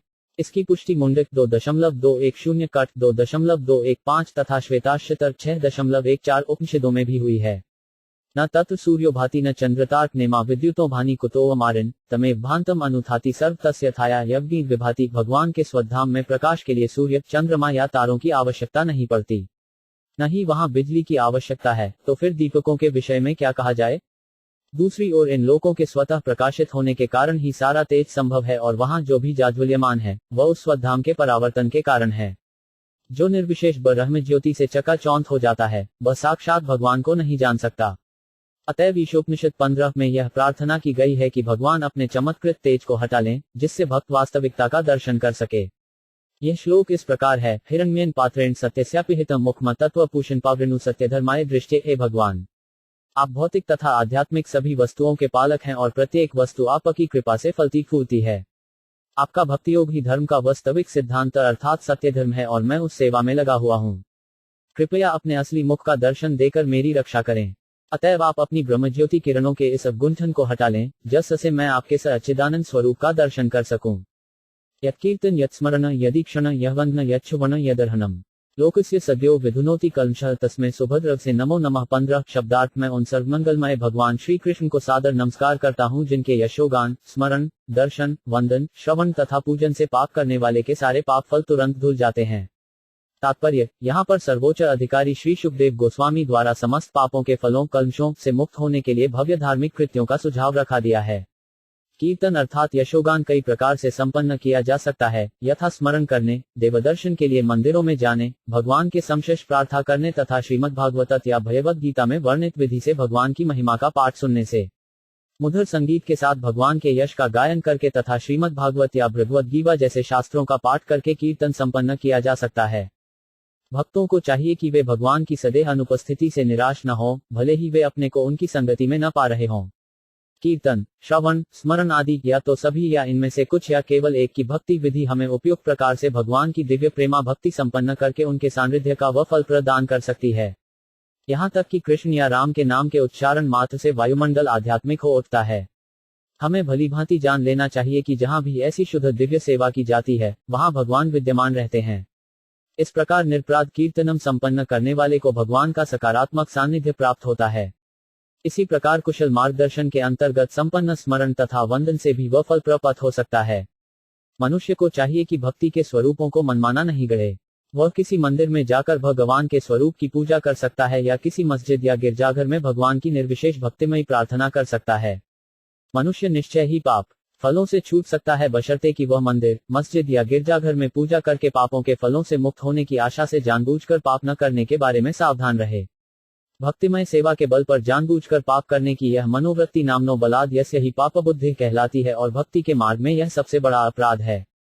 अतएव ऐसे पापगतों से सावधान रहने के लिए श्रवण अत्यंत आवश्यक है। इस श्रवण विधि पर विशेष बल देने के उद्देश्य से ही शुकदेव गोस्वामी समस्त कल्याण का आह्वान करते हैं। विचक्षणा यच्छरणोपसादनात् सद्व्युदस्योभयतो पांचत्रात्मन विंदन्ति ही ब्रह्म गतिं गतक्लमास्तस्मै सुभद्र से नमो नमः। 16 शब्दार्थ में सर्व मंगलमय भगवान श्री कृष्ण को बार बार प्रणाम करता हूँ। उनके चरण कमलों की शरण ग्रहण करने मात्र से उच्च कोटि के बुद्धिमान जन वर्तमान तथा भावी जगत की सारी आसक्तियों से छुटकारा पा जाते हैं और बिना किसी कठिनाई के आध्यात्मिक जगत की ओर अग्रसर होते हैं। तात्पर्य, भगवान श्री कृष्ण ने अर्जुन को या उन सबों को जो उनके अनन्य भक्त बनना चाहते हैं, बार बार उपदेश दिया है। उन्होंने भगवद्गीता 18.64-66 में अपने अंतिम उपदेश में अत्यंत गुह्य उपदेश दिया है। सर्वगृहमतर्म धूय श्रृणु में परम वच इशिउसी में हृमिति ततो वक्ष्यामि ते हितै मन्ना भव मदथक्तो मद्याजी मामेवश्यसि सत्यते प्रतिजाने प्रियोसी में सर्वधर पापरित्यज्य मामेक शरण ब्रज अहम त्वां सर्व पापेभ्यो मोक्षयिष्यामि मा शुच। हे प्रिय अर्जुन, तुम मुझे अत्यंत प्रिय हो, अतएव तुम्हारे ही कल्याण के लिए मैं अपने गुह्यतम उपदेश को प्रकट करूंगा। वह इस तरह है, तुम मेरे शुद्ध भक्त बन जाओ और मुझे आत्मसमर्पण कर दो। मैं तुम्हें पूर्ण आध्यात्मिक जीवन का वचन देता हूँ, जिससे तुम मेरी दिव्य प्रेमाक्ति का नित्य अधिकार प्राप्त कर सकोगे। तुम अन्य सारी धार्मिकता की विधियां त्याग दो और एकमात्र मेरी शरण में आ जाओ और यह विश्वास करो कि मैं तुम्हें सारे पापपूर्ण कृत्यों से बचाऊंगा और तुम्हारा उद्धार करूंगा। तुम तनिक भी चिंता न करो। जो लोग बुद्धिमान हैं, वे भगवान के इस अंतिम उपदेश पर ध्यान देते हैं। आध्यात्मिक अनुभूति गुह्यज्ञान कहलाती है और आत्मज्ञान इस दिशा में पहला कदम है। इसके बाद का कदम ईश साक्षात्कार है, जो गुह्यतर ज्ञान कहलाता है। भगवद गीता के ज्ञान की चरम परिणति ईश साक्षात्कार है। और जब कोई इस अवस्था को प्राप्त कर लेता है, तो वह स्वेच्छा से भगवान का भक्त बनकर उनकी दिव्य प्रेमाभक्ति करने लगता है। भगवान की यह भक्ति सदैव ईश प्रेम पर निर्भर रहती है और कर्म योग, ज्ञान योग या ध्यान योग में स्वीकृत औपचारिक सेवा से भिन्न है। भगवद गीता में विभिन्न वर्ग के लोगों के लिए विभिन्न उपदेश हैं और वर्णाश्रम धर्म, संन्यास धर्म, यति धर्म, जीवन की विरक्त अवस्था, इंद्रिय दमन, ध्यान, यौगिक शक्तियों की सिद्धि इत्यादि के विभिन्न वर्णन मिलते हैं। किंतु जो व्यक्ति भगवान की सेवा करने के उद्देश्य से रागानुग प्रेम से उनकी शरण में जाता है, वही वेदों में वर्णित ज्ञान के सार को आत्मसात कर पाता है। जो इस विधि को कौशल के साथ ग्रहण करता है, वह तुरंत जीवन को सिद्धि प्राप्त कर लेता है। यही जीवन सिद्धि ब्रह्मागति कहलाती है। जैसा कि श्री जीव गोस्वामी ने जैदिक आश्वासनों के आधार पर बताया है, ब्रह्मागति का अर्थ है भगवान जैसा आध्यात्मिक रूप प्राप्त करना और उस रूप में मुक्त जीव परव्योम में किसी एक वैकुंठ लोक में नित्य निवास करता है। जीवन की यह सिद्धि भगवान के शुद्ध भक्त को सिद्धि की कठोर साधना किए बिना प्राप्त होती है।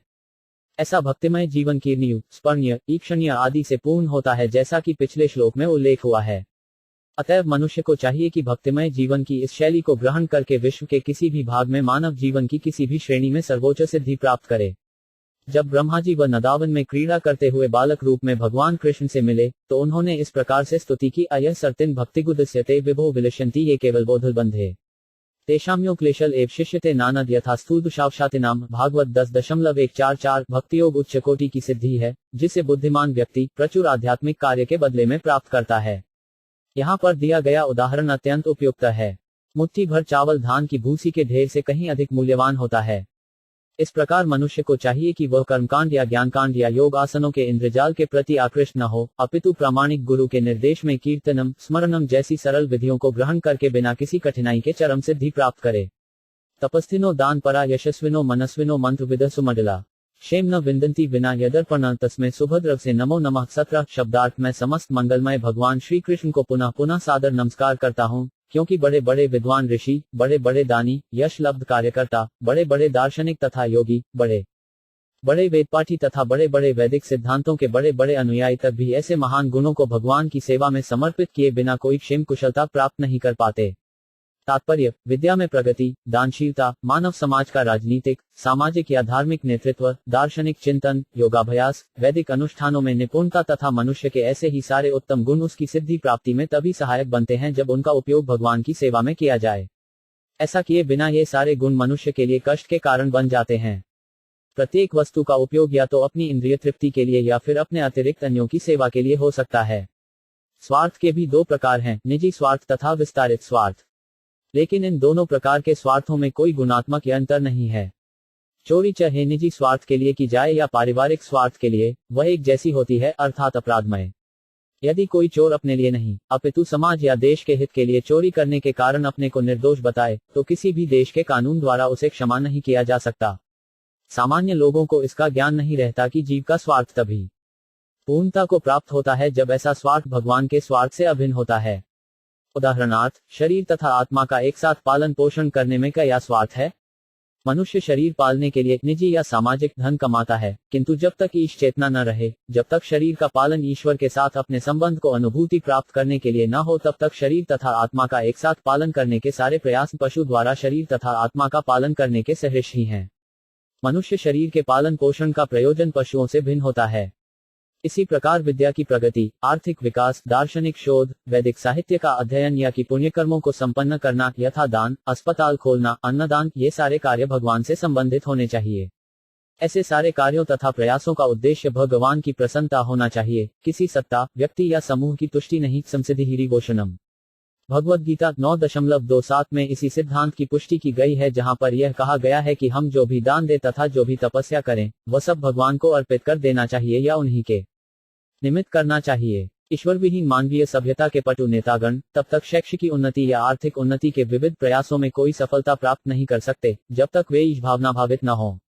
ईश्वर भावना भावित होने के लिए मनुष्य को सर्वमंगलमय भगवान के त्रिशय में उस तरह से श्रवण करना होता है, जिस रूप में भगवद गीता तथा श्रीमद् भागवत में उनका वर्णन हुआ है। किरात हुनाश पुलिन पुल्क्षा आभीर शुंभा यवना खसादिया यमुन्य च पापा यत्पाशयाशया शुद्ध्यंति तस्मे प्रभ विष्णुवे नमः। 18 शब्दार्थ किरात, हून, आंश, पुलिंद, पुलकश, आभीर, शुंभ, यवन, खस आदि जातियों के सदस्य तथा अन्य लोग जो पाप कर्मों में लिप्त रहते हुए परम शक्तिशाली भगवान के भक्तों की शरण ग्रहण करके शुद्ध हो सकते हैं, मैं उन भगवान को सादर नमस्कार करता हूँ। तात्पर्य: किरात यह प्राचीन भारतवर्ष का एक प्रांत था जिसका उल्लेख महाभारत के भीष्म पर्व में हुआ है।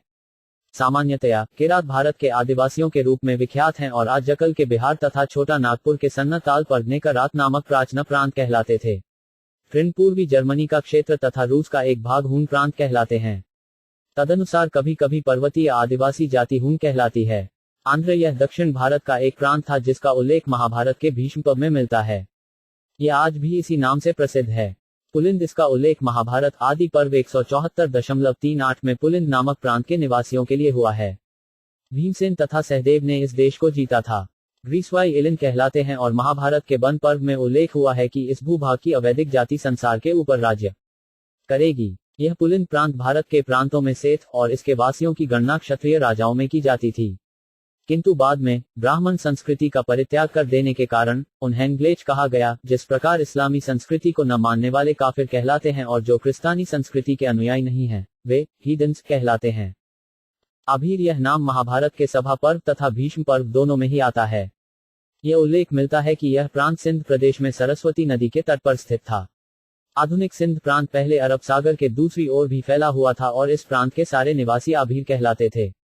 ये सब महाराज युधिष्ठिर के अधीन थे और मार्कंडेय पुराण के अनुसार इस भूभाग के ग्लेच भारत पर भी शासन करेंगे। आगे चलकर यह सही साबित हुआ, जैसा कि पुलिंदों के साथ हुआ। पुलिंदों की ओर से सिकंदर महान ने भारत को जीता और आभीरों की ओर से मोहम्मद गोरी ने भारत जीता। ये आभीरगण पहले ब्राह्मण संस्कृति के अंतर्गत क्षत्रिय थे, किंतु बाद में उन्होंने संबंध विच्छेद कर लिया। जो क्षत्रिय परशुराम से भयभीत होकर काकेशस के पर्वतीय भागों में छिप गए थे, बाद में वे ही आभीर कहलाए और जिस स्थान में वे बस गए वह आभीर देश कहलाया।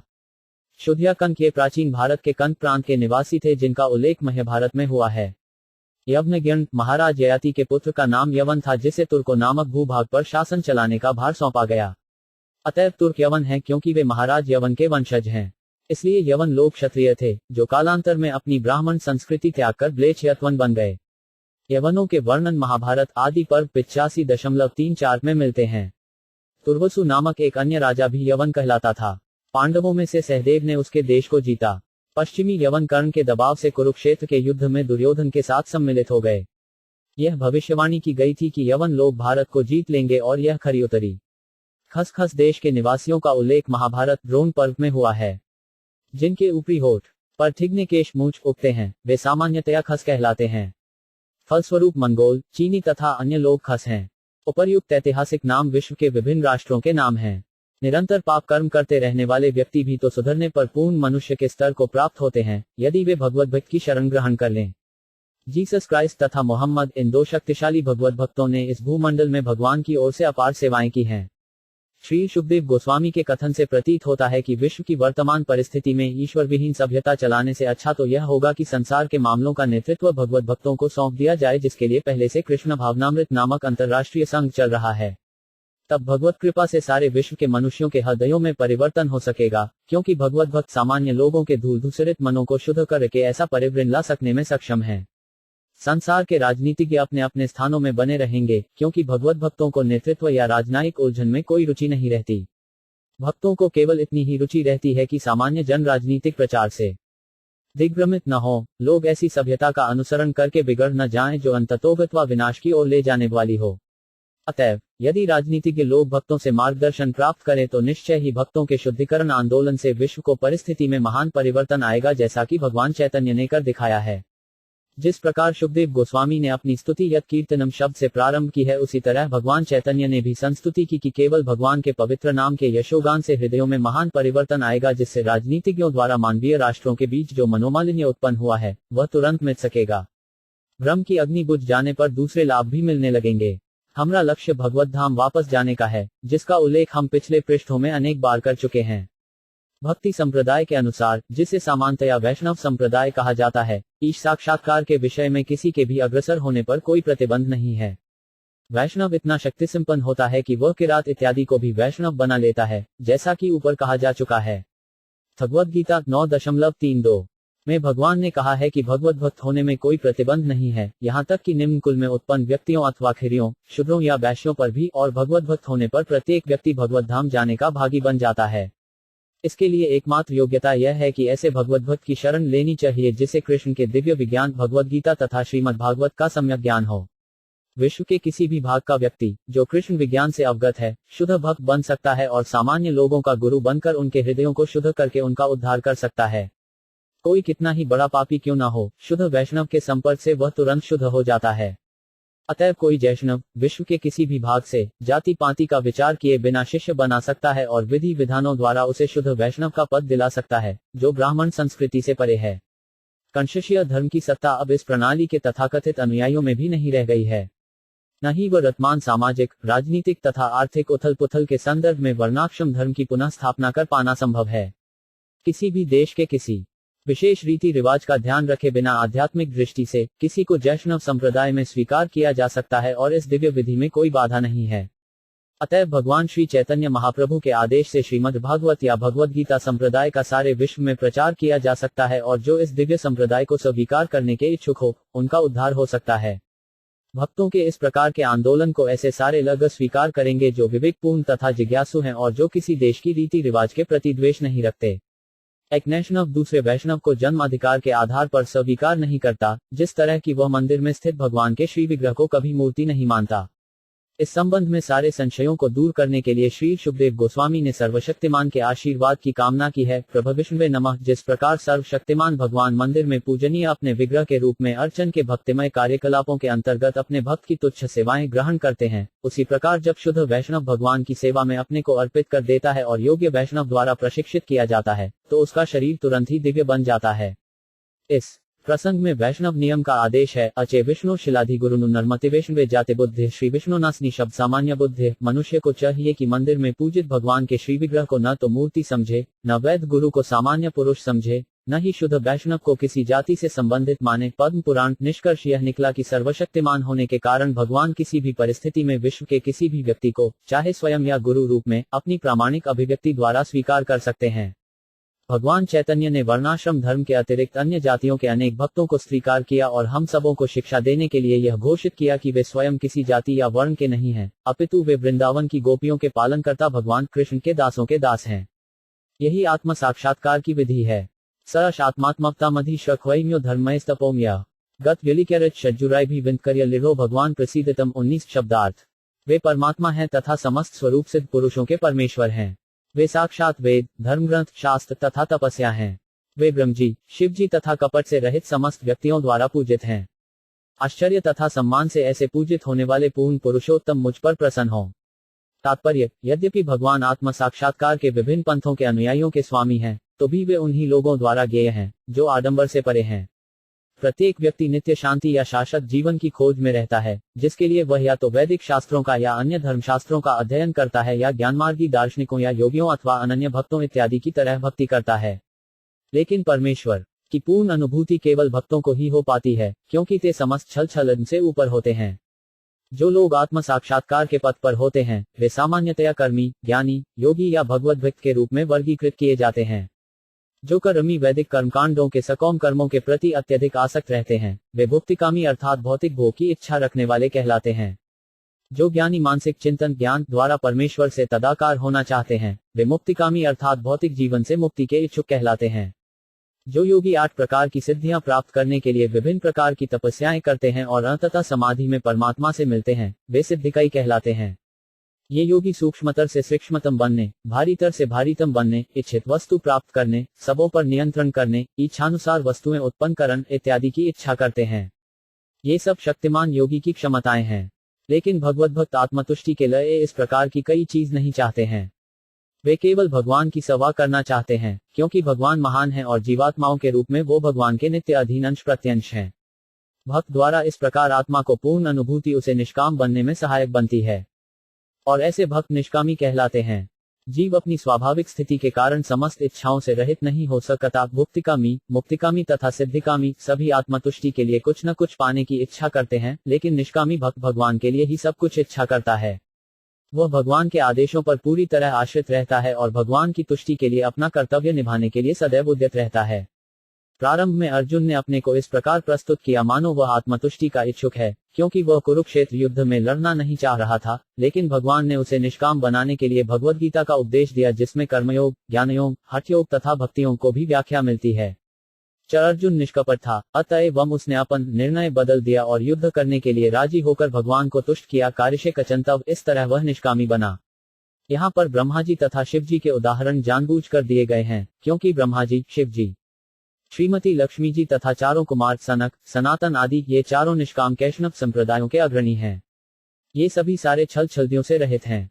श्री जीव गोस्वामी गतव्यलिका शब्द की व्याख्या प्रोज्जितकैत्व के रूप में करते हैं, जिसका अर्थ है वे जो समस्त कपटों से मुक्त हैं, केवल अनन्य भक्त। चैतन्य चरितामृत मध्य 19.149 में यह कहा गया है, कृष्ण भक्त निष्काम, अवैध, शांत, मुक्ति मृक्ति सिद्धिकामी, सकली अशांत। जो लोग अपने पुण्य कार्यों के लिए सकौम फल चाहते हैं जो मुक्ति चाहते हैं तथा ब्रह्म से तदाकार होना चाहते हैं तथा जो योग की सिद्धियों के इच्छुक हैं, वे सभी अशांत हैं, क्योंकि वे अपने लिए कुछ न कुछ चाहते हैं। लेकिन भक्त तो पूर्ण रूप से शांत होता है, क्योंकि उसे अपने लिए कुछ भी नहीं चाहिए, किंतु वह भगवान की इच्छा पूरी करने के लिए सदैव उद्यत रहता है।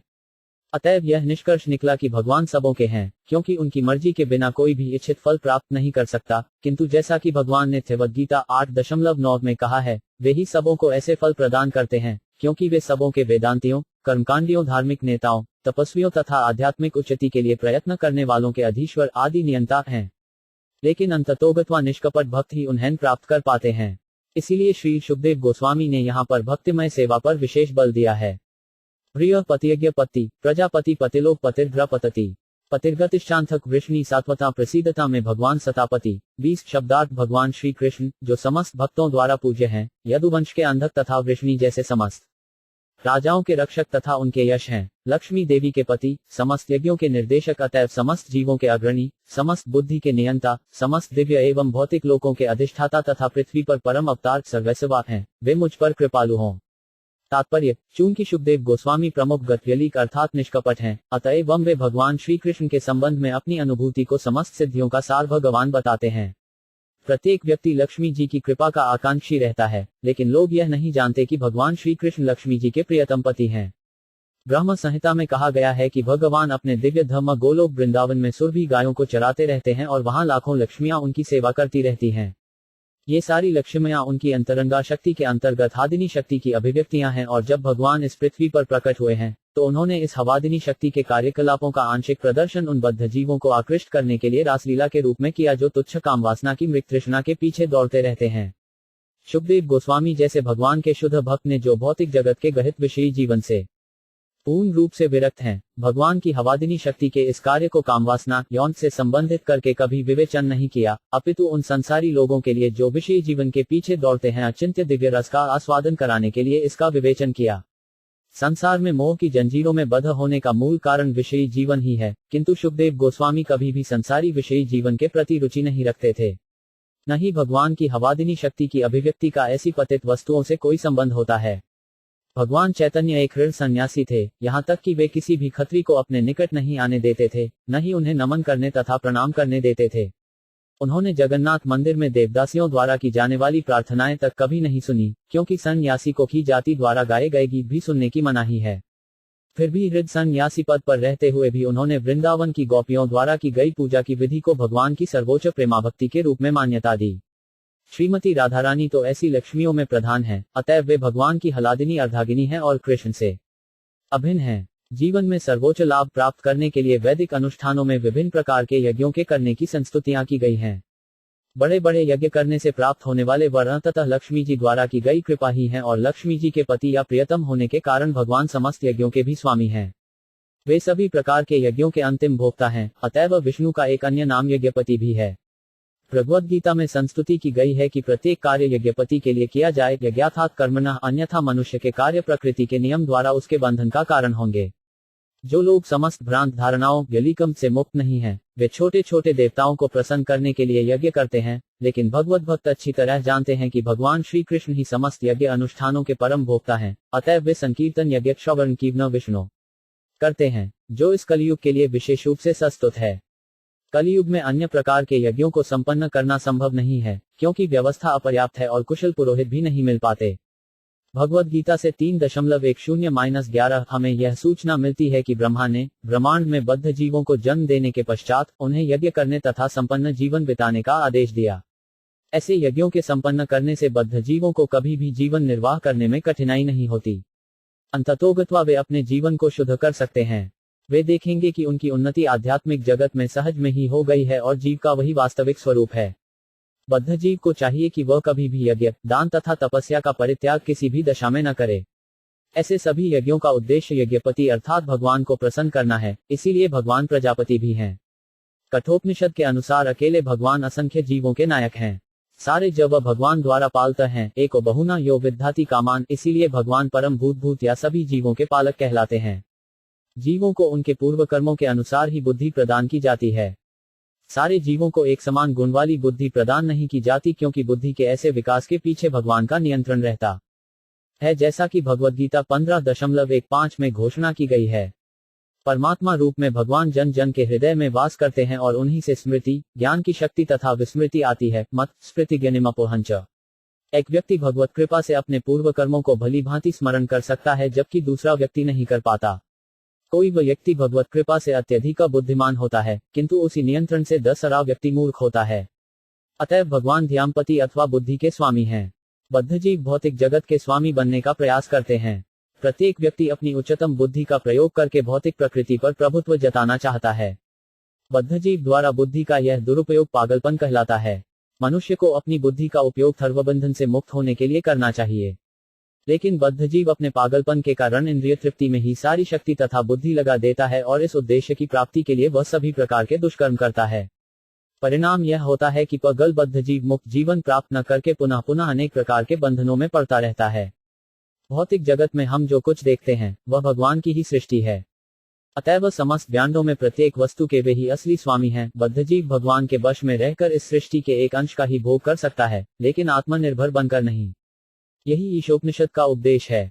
मनुष्य को ब्रह्मांड के स्वामी द्वारा प्रदत्त वस्तुओं से संतुष्ट रहना चाहिए। यह तो निरा पागलपन है कि कोई दूसरे के हिस्से की भौतिक संपत्ति में अधिकार जताने का प्रयास करता है। ब्रह्मांड के स्वामी बद्धजीवों पर अपनी अहेतुकी कृपावश अपनी ही शक्ति आत्मा माया द्वारा बद्धजीवों के साथ नित्य संबंध स्थापित करने के लिए अवतरित होते हैं। वे सबों को उनके नियंत्रण में कुछ हद तक झूठे ही भोक्ता बनने के बजाय अपनी शरण में आने के लिए आदेश देते हैं। जब वे इस तरह अवतरित होते हैं तो वे यह दिखा देते हैं कि उनमें भोगने का कितना बड़ा सामर्थ्य है और वे एक साथ 16,000 पत्नियों के साथ विवाह करके भोग को अपनी शक्ति का प्रदर्शन उदाहरण के तौर पर करते हैं। बद्धजीव केवल एक पत्नी का पति बनकर गर्व का अनुभव करता है, लेकिन भगवान इस पर हंसते हैं। बुद्धिमान व्यक्ति जान सकता है कि असली पति कौन है। वास्तव में भगवान ही अपनी सृष्टि की सारी स्त्रियों के पति हैं, लेकिन भगवान के वशीभूत बद्धजीव अपने को एक या दो पतियों का पति होने पर गर्व का अनुभव करता है। इस श्लोक में वर्णित विभिन्न प्रकार के पतियों की ये योग्यताएं भगवान श्री कृष्ण को ही शोभा देती हैं। अतएव शुकदेव गोस्वामी ने यदुवंश के पति तथागति का विशेष उल्लेख किया है। यदुवंश के सभी सदस्य जानते थे कि श्री कृष्ण ही सब कुछ हैं और जब उन्होंने पृथ्वी पर अपनी दिव्य लीलाएं समाप्त कर ली तो वे सभी उनके पास लौटना चाह रहे थे। यदुवंश का विनाश भगवान की इच्छा से हुआ, क्योंकि इसके सदस्यों को भगवान के साथ भगवत धाम वापस जाना था। यदुवंश का संहार परमेश्वर द्वारा सूजित एक भौतिक प्रदर्शन था, अन्यथा यदुवंश के सारे सदस्य तथा भगवान नित्य संगी थे। अतएव भगवान समस्त भक्तों के मार्गदर्शक हैं, इसीलिए शुकदेव गोस्वामी ने प्रेमपूरित भावों से भगवान को सादर नमस्कार किया। यदग्यभिध्यान समाधि धौतया ध्यानुपश्यन्ति हि तत्त्वमात्मनः वदन्ति चेतत कवयो यथा रुचंस में मुकुंदो भगवान प्रसीदितम 29 शब्दार्थ। भगवान श्री कृष्ण ही मुक्तिदाता हैं। भक्त प्रतिपल उनके चरण कमलों का चिंतन करके और महापुरुषों के चरण चिन्हों पर चलते हुए समाधि में परम सत्य का दर्शन कर सकता है। तथापि विद्वान ज्ञानीजन उनके विषय में अपनी सनक के अनुसार चिंतन करते हैं। ऐसे भगवान मुझ पर प्रसन्न हो। तात्पर्य, योगी जन इंद्रियों को वश में करने का कठिन प्रयास करके प्रत्येक के भीतर स्थित परमात्मा की झलक पाने के लिए योग की समाधि में स्थित होते हैं, किंतु शुद्ध भक्त प्रतिपल भगवान के चरण कमलों का स्मरण करते हुए वास्तविक समाधि को तुरंत ही प्राप्त होते हैं, क्योंकि ऐसी अनुभूति के द्वारा उनके मन तथा बुद्धि भवरोग से धुलकर पूर्ण रूप से स्वच्छ हो जाते हैं। शुद्ध भक्त अपने आप को जन्म मृत्यु के सागर में पतित हुआ सोचता है, अतएव वह अपने को उबारने के लिए भगवान से निरंतर प्रार्थना करता है। वह भगवान के चरण कमलों की धूलि का एक कण बनना चाहता है। शुद्ध भक्त भगवत कृपा से भौतिक भोग के सारे आकर्षण से पूरी तरह रहित हो जाता है और कल्मश से दूर रहने के लिए वह निरंतर भगवान का चरण कमलों का चिंतन करता रहता है।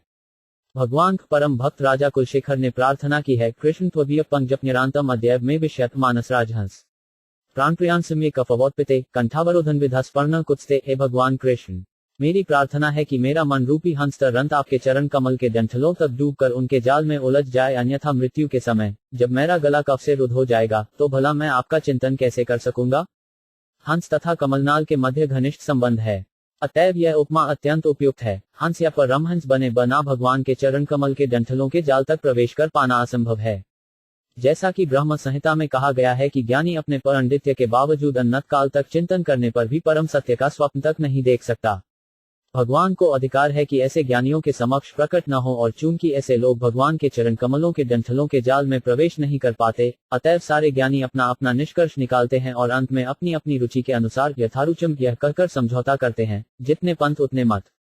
लेकिन भगवान कोई दुकानदार तो है नहीं जो ज्ञान के विनिमय में सभी प्रकार के ग्राहकों को प्रसन्न करने का प्रयास कर सकें। भगवान तो पूर्ण पुरुषोत्तम परमेश्वर हैं और वे चाहते हैं कि वे लोग पूर्ण रूप से उनके ही शरणागत हों। लेकिन शुद्ध भक्त पूर्ववर्ती आचार्यों के पथ का अनुसरण करते हुए अपने गुरु के पारदर्शी माध्यम से परमेश्वर का दर्शन कर सकता है। अनुपश्यंती शुद्ध भक्त मानसिक चिंतन ज्ञान द्वारा भगवान का दर्शन करने का प्रयास कभी नहीं करता, अपितु वह आचार्यों के पद चिन्हों पर चलता है। महाजनों यन गता स। अतएव वैष्णव आचार्यों में भगवान तथा भक्तों को लेकर कोई भेद नहीं रहता। यह जोर देकर कहते हैं कि जीव भगवान का नित्य दास है और वह एक ही साथ भगवान से एक तथा पृथक है। भगवान चैतन्य के इस तत्व को वैष्णव मत के चारों संप्रदाय समान रूप से मानते हैं। मोक्ष के बाद भी भगवान की नित्य दासता सभी स्वीकार करते हैं और ऐसा कोई वैध वैष्णव आचार्य नहीं है जो भगवान तथा अपने आप को एक सोच सके।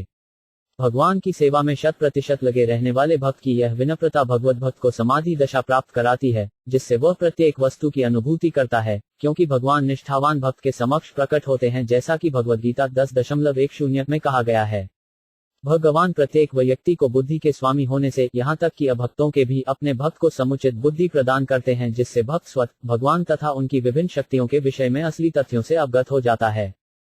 भगवान न तो किसी की चिंतन शक्ति से न परम सत्य विषयक वाग्जाल से प्रकट होते हैं। वे भक्त के समक्ष तभी प्रकट होते हैं जब भक्त के सेवा भाव की प्रवृत्ति से पूर्ण रूप से संतुष्ट होते हैं। शुकेज्य गोस्वामी न तो चिंतक हैं, न ही जितने पंथ उतने मत सिद्धांत के समर्थक हैं, अपितु वे केवल भगवान से उनके दिव्य आनंद का आह्वान करते हुए प्रार्थना करते हैं। भगवान को जानने का यही तरीका है। प्रचोदिता यन पुरा सरस्वती वितप्ता जिससे सती स्मृति हृदय स्वलक्षणा प्रादुर्भूत किलस्थत समय ऋषिणाम ऋषभ प्रसिद्धितम 22 शब्दार्थ। जिन्होंने सृष्टि के प्रारंभ में ब्रह्मा के हृदय में शक्तिशाली ज्ञान का विस्तार किया और सृष्टि तथा अपने विषय में पूर्ण ज्ञान की प्रेरणा दी और जो ब्रह्मा के मुख से प्रकट हुए प्रतीत हुए, वे भगवान मुझ पर प्रसन्न हों। तात्पर्य, हम पहले ही यह बता चुके हैं कि ब्रह्मा से लेकर शशुद्र चींटी तक सारे जीवों के परमात्मा रूप में भगवान प्रत्येक जीव को वांछित ज्ञान प्रदान करते हैं। प्रत्येक जीव भगवान से 50-64 के अनुपात में या पूर्ण ज्ञान का 78% अर्जित करने की क्षमता रखता है। चूंकि जीव भगवान का स्वाभाविक अंशमात्र है, अतः वह भगवान के संपूर्ण ज्ञान को आत्मसात करने में असमर्थ होता है। बद्ध अवस्था में जीव शरीर के परिवर्तन या मृत्यु के साथ सब कुछ भूल जाता है। यही ज्ञान पुनः प्रत्येक जीव में भगवान द्वारा जीव के हृदय के भीतर से प्रेरित किया जाता है और यही ज्ञान की जागृति कहलाती है, क्योंकि यह निद्रा या अचेतनावस्था से जागरण के तुल्य है। यह ज्ञान की जागृति भगवान के पूर्ण रूप से अधीन है, अतः व्यवहार जगत में विभिन्न व्यक्तियों में ज्ञान की विभिन्न कोटियां पाई जाती हैं। यह ज्ञान को जागृति न तो स्वतः घटित होती है, न भौतिक अंत क्रिया है। इसकी पूर्ति करने वाले साक्षात भगवान हैं, ध्यापति, क्योंकि ब्रह्मा तक परम सृष्टा के इस नियम के अधीन है। सृष्टि के प्रारंभ में ब्रह्मा माता पिता के बिना उत्पन्न होते हैं, क्योंकि तब कोई अन्य जीव न था। ब्रह्मा उस कमल से उत्पन्न होते हैं जो गर्भोत्कर्षाय विष्णु की नाभि से प्रकट होता है और इसीलिए वे अज कहलाते हैं। ये ब्रह्मा या अज भी भगवान के अंशरूप जीव हैं, लेकिन भगवान के परम पवित्र भक्त होने के नाते भगवान मुख्य सृष्टि कर लेने के बाद प्रकृति के द्वारा उन्हें सृष्टि करने की प्रेरणा देते हैं। अतएव न तो प्रकृति न ही ब्रह्मा भगवान से स्वतंत्र हैं। भौतिक विज्ञानी प्रकृति की प्रतिक्रियाओं का अवलोकन ही कर सकते हैं, वे ऐसे कार्यकलापों के पीछे कार्यरत निर्देशन को नहीं समझ पाते जिस तरह की एक शिशु बिजली के करतब को तो देखता है, किंतु उसे बिजली घर के इंजीनियर का कोई ज्ञान नहीं होता। भौतिक विज्ञानी का यह अपूर्ण ज्ञान उसकी अल्पज्ञता के कारण है। अतएव वैदिक ज्ञान सर्वप्रथम ब्रह्मा के अंतःकरण में प्रविष्ट कराया गया, जिससे ऐसा लगता है कि ब्रह्मा ही वैदिक ज्ञान का अवतरण करने वाले हैं। न संदेह ब्रह्मा वैदिक ज्ञान के प्रवक्ता हैं, किंतु वास्तव में भगवान ने ही उन्हें ऐसा दिव्य ज्ञान प्राप्त करने के लिए प्रेरित किया, क्योंकि यह ज्ञान सीधे भगवान से अवतरित होता है। इसीलिए वेदों को अपौरुषेय अर्थात किसी सूजित जीव द्वारा प्रदत्त न किए गए कहा जाता है। सृष्टि के पूर्व भगवान उपस्थित थे, नारायण परो 5 व्यक्ता, तो अतएव भगवान द्वारा उच्चरित शब्द दिव्य ध्वनि की लहरियां हैं। ध्वनि के 2 प्रकारों प्राकृत तथा अप्राकृत में बहुत बड़ा अंतर है। भौतिक शास्त्री केवल प्राकृत ध्वनि या भौतिक आकाश में स्पंदित ध्वनि पर ही विचार कर सकता है। अतएव हमें यह जान लेना चाहिए कि सांकेतिक अभिव्यंजनाओं के रूप में अंकित वैदिक ध्वनियां इस ब्रह्मांड में किसी के द्वारा तब तक नहीं समझी जा सकती जब तक उन्हें न प्राकृत ध्वनि के स्पंदनों द्वारा प्रेरित न किया जाए, जो शिष्य परंपरा द्वारा भगवान से ब्रह्मा को, ब्रह्मा से नारद को, नारद से व्यास को और आगे इसी क्रम में प्राप्त होती है। कोई भी संसारी विद्वान वैदिक मंत्रों के असली आशय को न तो प्रकट कर सकता है, न उनको अनुदित कर सकता है। इन्हें तब तक नहीं समझा जा सकता जब तक कोई वैद गुरु द्वारा प्रेरित या दीक्षित न हो ले। आदि गुरु तो स्वयं भगवान है और परंपरा से यह ज्ञान चलता रहा है, जैसा कि भगवद गीता का 4th अध्याय में स्पष्ट कहा गया है। अतएव दिव्य ज्ञान जब तक किसी वैध परंपरा से प्राप्त नहीं होता तब तक उसे विफलगता मानना चाहिए, भले ही वह कला या विज्ञान में कितनी ही प्रगति क्यों न कर ले। शुकदेव गोस्वामी अपने अंतःकरण में भगवान द्वारा प्रेरित होकर ही भगवान से प्रार्थना कर रहे हैं, जिससे वे महाराज परीक्षित द्वारा पूछे गए सृष्टि संबंधी तथ्यों को सही सही बतला सकें। गुरु संसारी विद्वान की तरह सैद्धांतिक चिंतक नहीं होता, अपितु वह श्रोत्रिय ब्रह्मनिश्चय होता है। भूतिर्महधिय इमा पुरो विभु निर्माय शेते यदमुषु पुरुष बुरे गुणान घोरश घोषात्मक 105 दलकृशिष्ट भगवान 85 में 23 शब्दार्थ। वाहन के भीतर लेकर जो तत्वों से निर्मित शरीरों को प्राणमय बनाते हैं और जो अपने पुरुष अवतार में जीव को भौतिक गुणों के 16 विभागों को, जो जीव के जनक रूप हैं, अधीन करते हैं, वे पूर्ण पुरुषोत्तम भगवान मेरे प्रवचनों को अलंकृत करने के लिए प्रसन्न हों। तात्पर्य, पूर्ण आश्रित भक्त के रूप में अपनी सामर्थ्य पर गर्व करने वाले संसारी व्यक्ति से सर्वथा विपरीत शुकदेव गोस्वामी भगवान से प्रसन्न होने के लिए प्रार्थना करते हैं, जिससे उनके प्रवचन सफल हो और श्रोताओं द्वारा समाहत हो। भक्त सदैव अपने आप को किसी भी सफलता में निमित्त मात्र मानता है और अपने द्वारा किए गए किसी भी कृत्य का श्रेय लेने से इनकार करता है, जबकि ईश्वरहीन नास्तिक कार्यकलापों का सारा श्रेय लेना चाहता है, जो यह भी नहीं जानता कि परमात्मा भगवान की मर्जी के बिना एक पत्ता भी नहीं हिला सकता। अतएव शुकदेव गोस्वामी उन परमेश्वर के निर्देशानुसार आगे बढ़ना चाहते हैं, जिन्होंने ब्रह्मा जी को वैदिक ज्ञान व्यक्त करने के लिए प्रेरणा दी। वैदिक ग्रंथों में वर्णित सत्य न तो संसारी कल्पना के सिद्धांत हैं, न वे कपोलकल्पित हैं जैसा कि अल्पज्ञ लोग कभी सचते हैं। वैदिक सत्य वास्तविक सत्य के पूर्ण विवरण हैं, जिनमें न तो त्रुटि है न भ्रम। शुकदेव गोस्वामी सृष्टि संबंधी सत्यों को वास्तविक तथ्यों के रूप में प्रस्तुत करना चाहते हैं, न कि दार्शनिक चिंतक के किसी तत्व ज्ञान के सिद्धांत के रूप में, क्योंकि वे उसी तरह भगवान के इशारे पर चलेंगे जिस तरह ब्रह्मा जी अनुप्राणित हुए थे। जैसा कि भगवद्गीता 15.15 में कहा गया है, भगवान स्वयं वेदांत ज्ञान के जनक हैं और वेदांत दर्शन के वास्तविक तात्पर्य को जानने वाले एकमात्र वही हैं। अतएव वेदों में वर्णित धर्म के सिद्धांतों से बढ़कर कोई सत्य नहीं है। ऐसा वैदिक ज्ञान या धर्म शुकदेव गोस्वामी जैसे प्रामाणिक पुरुष द्वारा फैलता है, क्योंकि वे भगवान के विनीत दास थे, जिन्हें स्वर्ण युक्त व्याख्याकार बनने की कोई इच्छा न थी। वैदिक ज्ञान की व्याख्या की यही विधि है, जिसे परंपरा प्रणाली कहते हैं। बुद्धिमान व्यक्ति यह देख सकता है कि चाहे कोई भी भौतिक सृष्टि, चाहे अपना शरीर हो या फल या फूल हो, आध्यात्मिक स्पर्श के बिना वह सुंदरता के साथ वृद्धि नहीं कर पाती। संसार का सर्वाधिक बुद्धिमान व्यक्ति या विज्ञानी किसी भी वस्तु को तभी ढंग से प्रस्तुत कर सकता है जब उसमें जीवन हो या आध्यात्मिक स्पर्श हो। अतएव समस्त सत्यों का स्रोत परमात्मा है, स्थूल पदार्थ नहीं, जैसा कि ब्रह्मवश निपट भौतिकतावादी सोचता है। वैदिक साहित्य से हमें पता चलता है कि सर्वप्रथम भगवान ने भौतिक ब्रह्मांड के शून्य में प्रवेश किया और तब सारी वस्तुएं एक एक करके विकसित हुईं। इसी प्रकार भगवान परमात्मा के रूप में प्रत्येक प्राणी के घर घर में स्थित हैं, अतएव उनके द्वारा सारे कार्य अच्छे ढंग से संपन्न होते हैं। 16 प्रमुख सृजनक्रिय तत्व, जिनके नाम हैं पृथ्वी, जल, अग्नि, वायु, आकाश तथा 11 इंद्रियां, साक्षात भगवान से विकसित हुए और तब जीवों में बंट गए। इस तरह भौतिक तत्वों का सृजन जीवों के भोग के लिए किया गया। अतएव समस्त भौतिक अभिव्यक्तियों के पीछे जो सुंदर व्यवस्था है, वह भगवान की शक्ति द्वारा संभव होती है और प्रत्येक जब वह उसे ठक्कर से समझने के लिए भगवान से प्रार्थना ही कर सकता है। चूंकि भगवान परम चेतना है और शुकदेव गोस्वामी से भिन्न है, अतएव उनकी प्रार्थना को जानी चाहिए। भगवान भौतिक सृष्टि का भोग करने में जीव की सहायता करते हैं, किंतु वे ऐसे झूठे भोग से पृथक रहते हैं। शुकदेव गोस्वामी भगवान से कृपा करने के लिए प्रार्थना करते हैं, जिससे वे सत्य को प्रस्तुत करने में स्वयं सहायता पाने के साथ साथ उन लोगों की भी सहायता करें जिन्हें वे सुनाने जा रहे हैं। नमस्तस्मै भगवते वासुदेवाय वेधसे पपुज्ञानम्यम सौम्या यन्मुखाम्बुरुवास्वम 24 शब्दार्थ। मैं साक्षात वासुदेव के अवतार उन श्री व्यासदेव को सादर नमस्कार करता हूँ, जिन्होंने वैदिक शास्त्रों का संकलन किया। शुद्ध भक्तगण भगवान के कमल सहर्ष मुख से टपकते हुए अमृतोपम दिव्य ज्ञान का पान करते हैं। तात्पर्य, वेद से शब्द की व्याख्या करते हुए श्री श्रीधर स्वामी ने टीका की है कि इस शब्द द्वारा श्री व्यासदेव को सादर नमस्कार किया गया है, जो वासुदेव के अवतार हैं। श्री जीव गोस्वामी ने इसे स्वीकार किया है, लेकिन श्री विश्वनाथ चक्रवर्ती ठाकुर एक कदम आगे हैं कि भगवान कृष्ण के मुख से टपकता अमृत उनकी विभिन्न प्रेमिकाओं के मुखों में चला जाता है, जिससे वे संगीत, नृत्य, वेशसज्जा, अलंकरण जैसी ललित कलाएं एवं वे सारी बातें जानती हैं जो भगवान को आस्वाद्य हैं।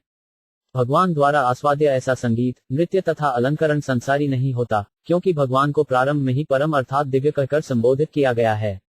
भुलक्कड़ बद्ध जीवों को यह दिव्य ज्ञान अज्ञात है।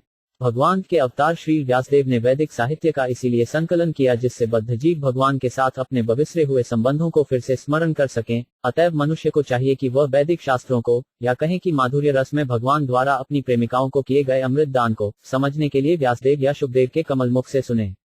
दिव्य ज्ञान के क्रमिक विकास द्वारा मनुष्य संगीत तथा नृत्य की उस दिव्य कला को प्राप्त हो सकता है जिसे भगवान ने अपनी रासलीला के समय प्रदर्शित किया।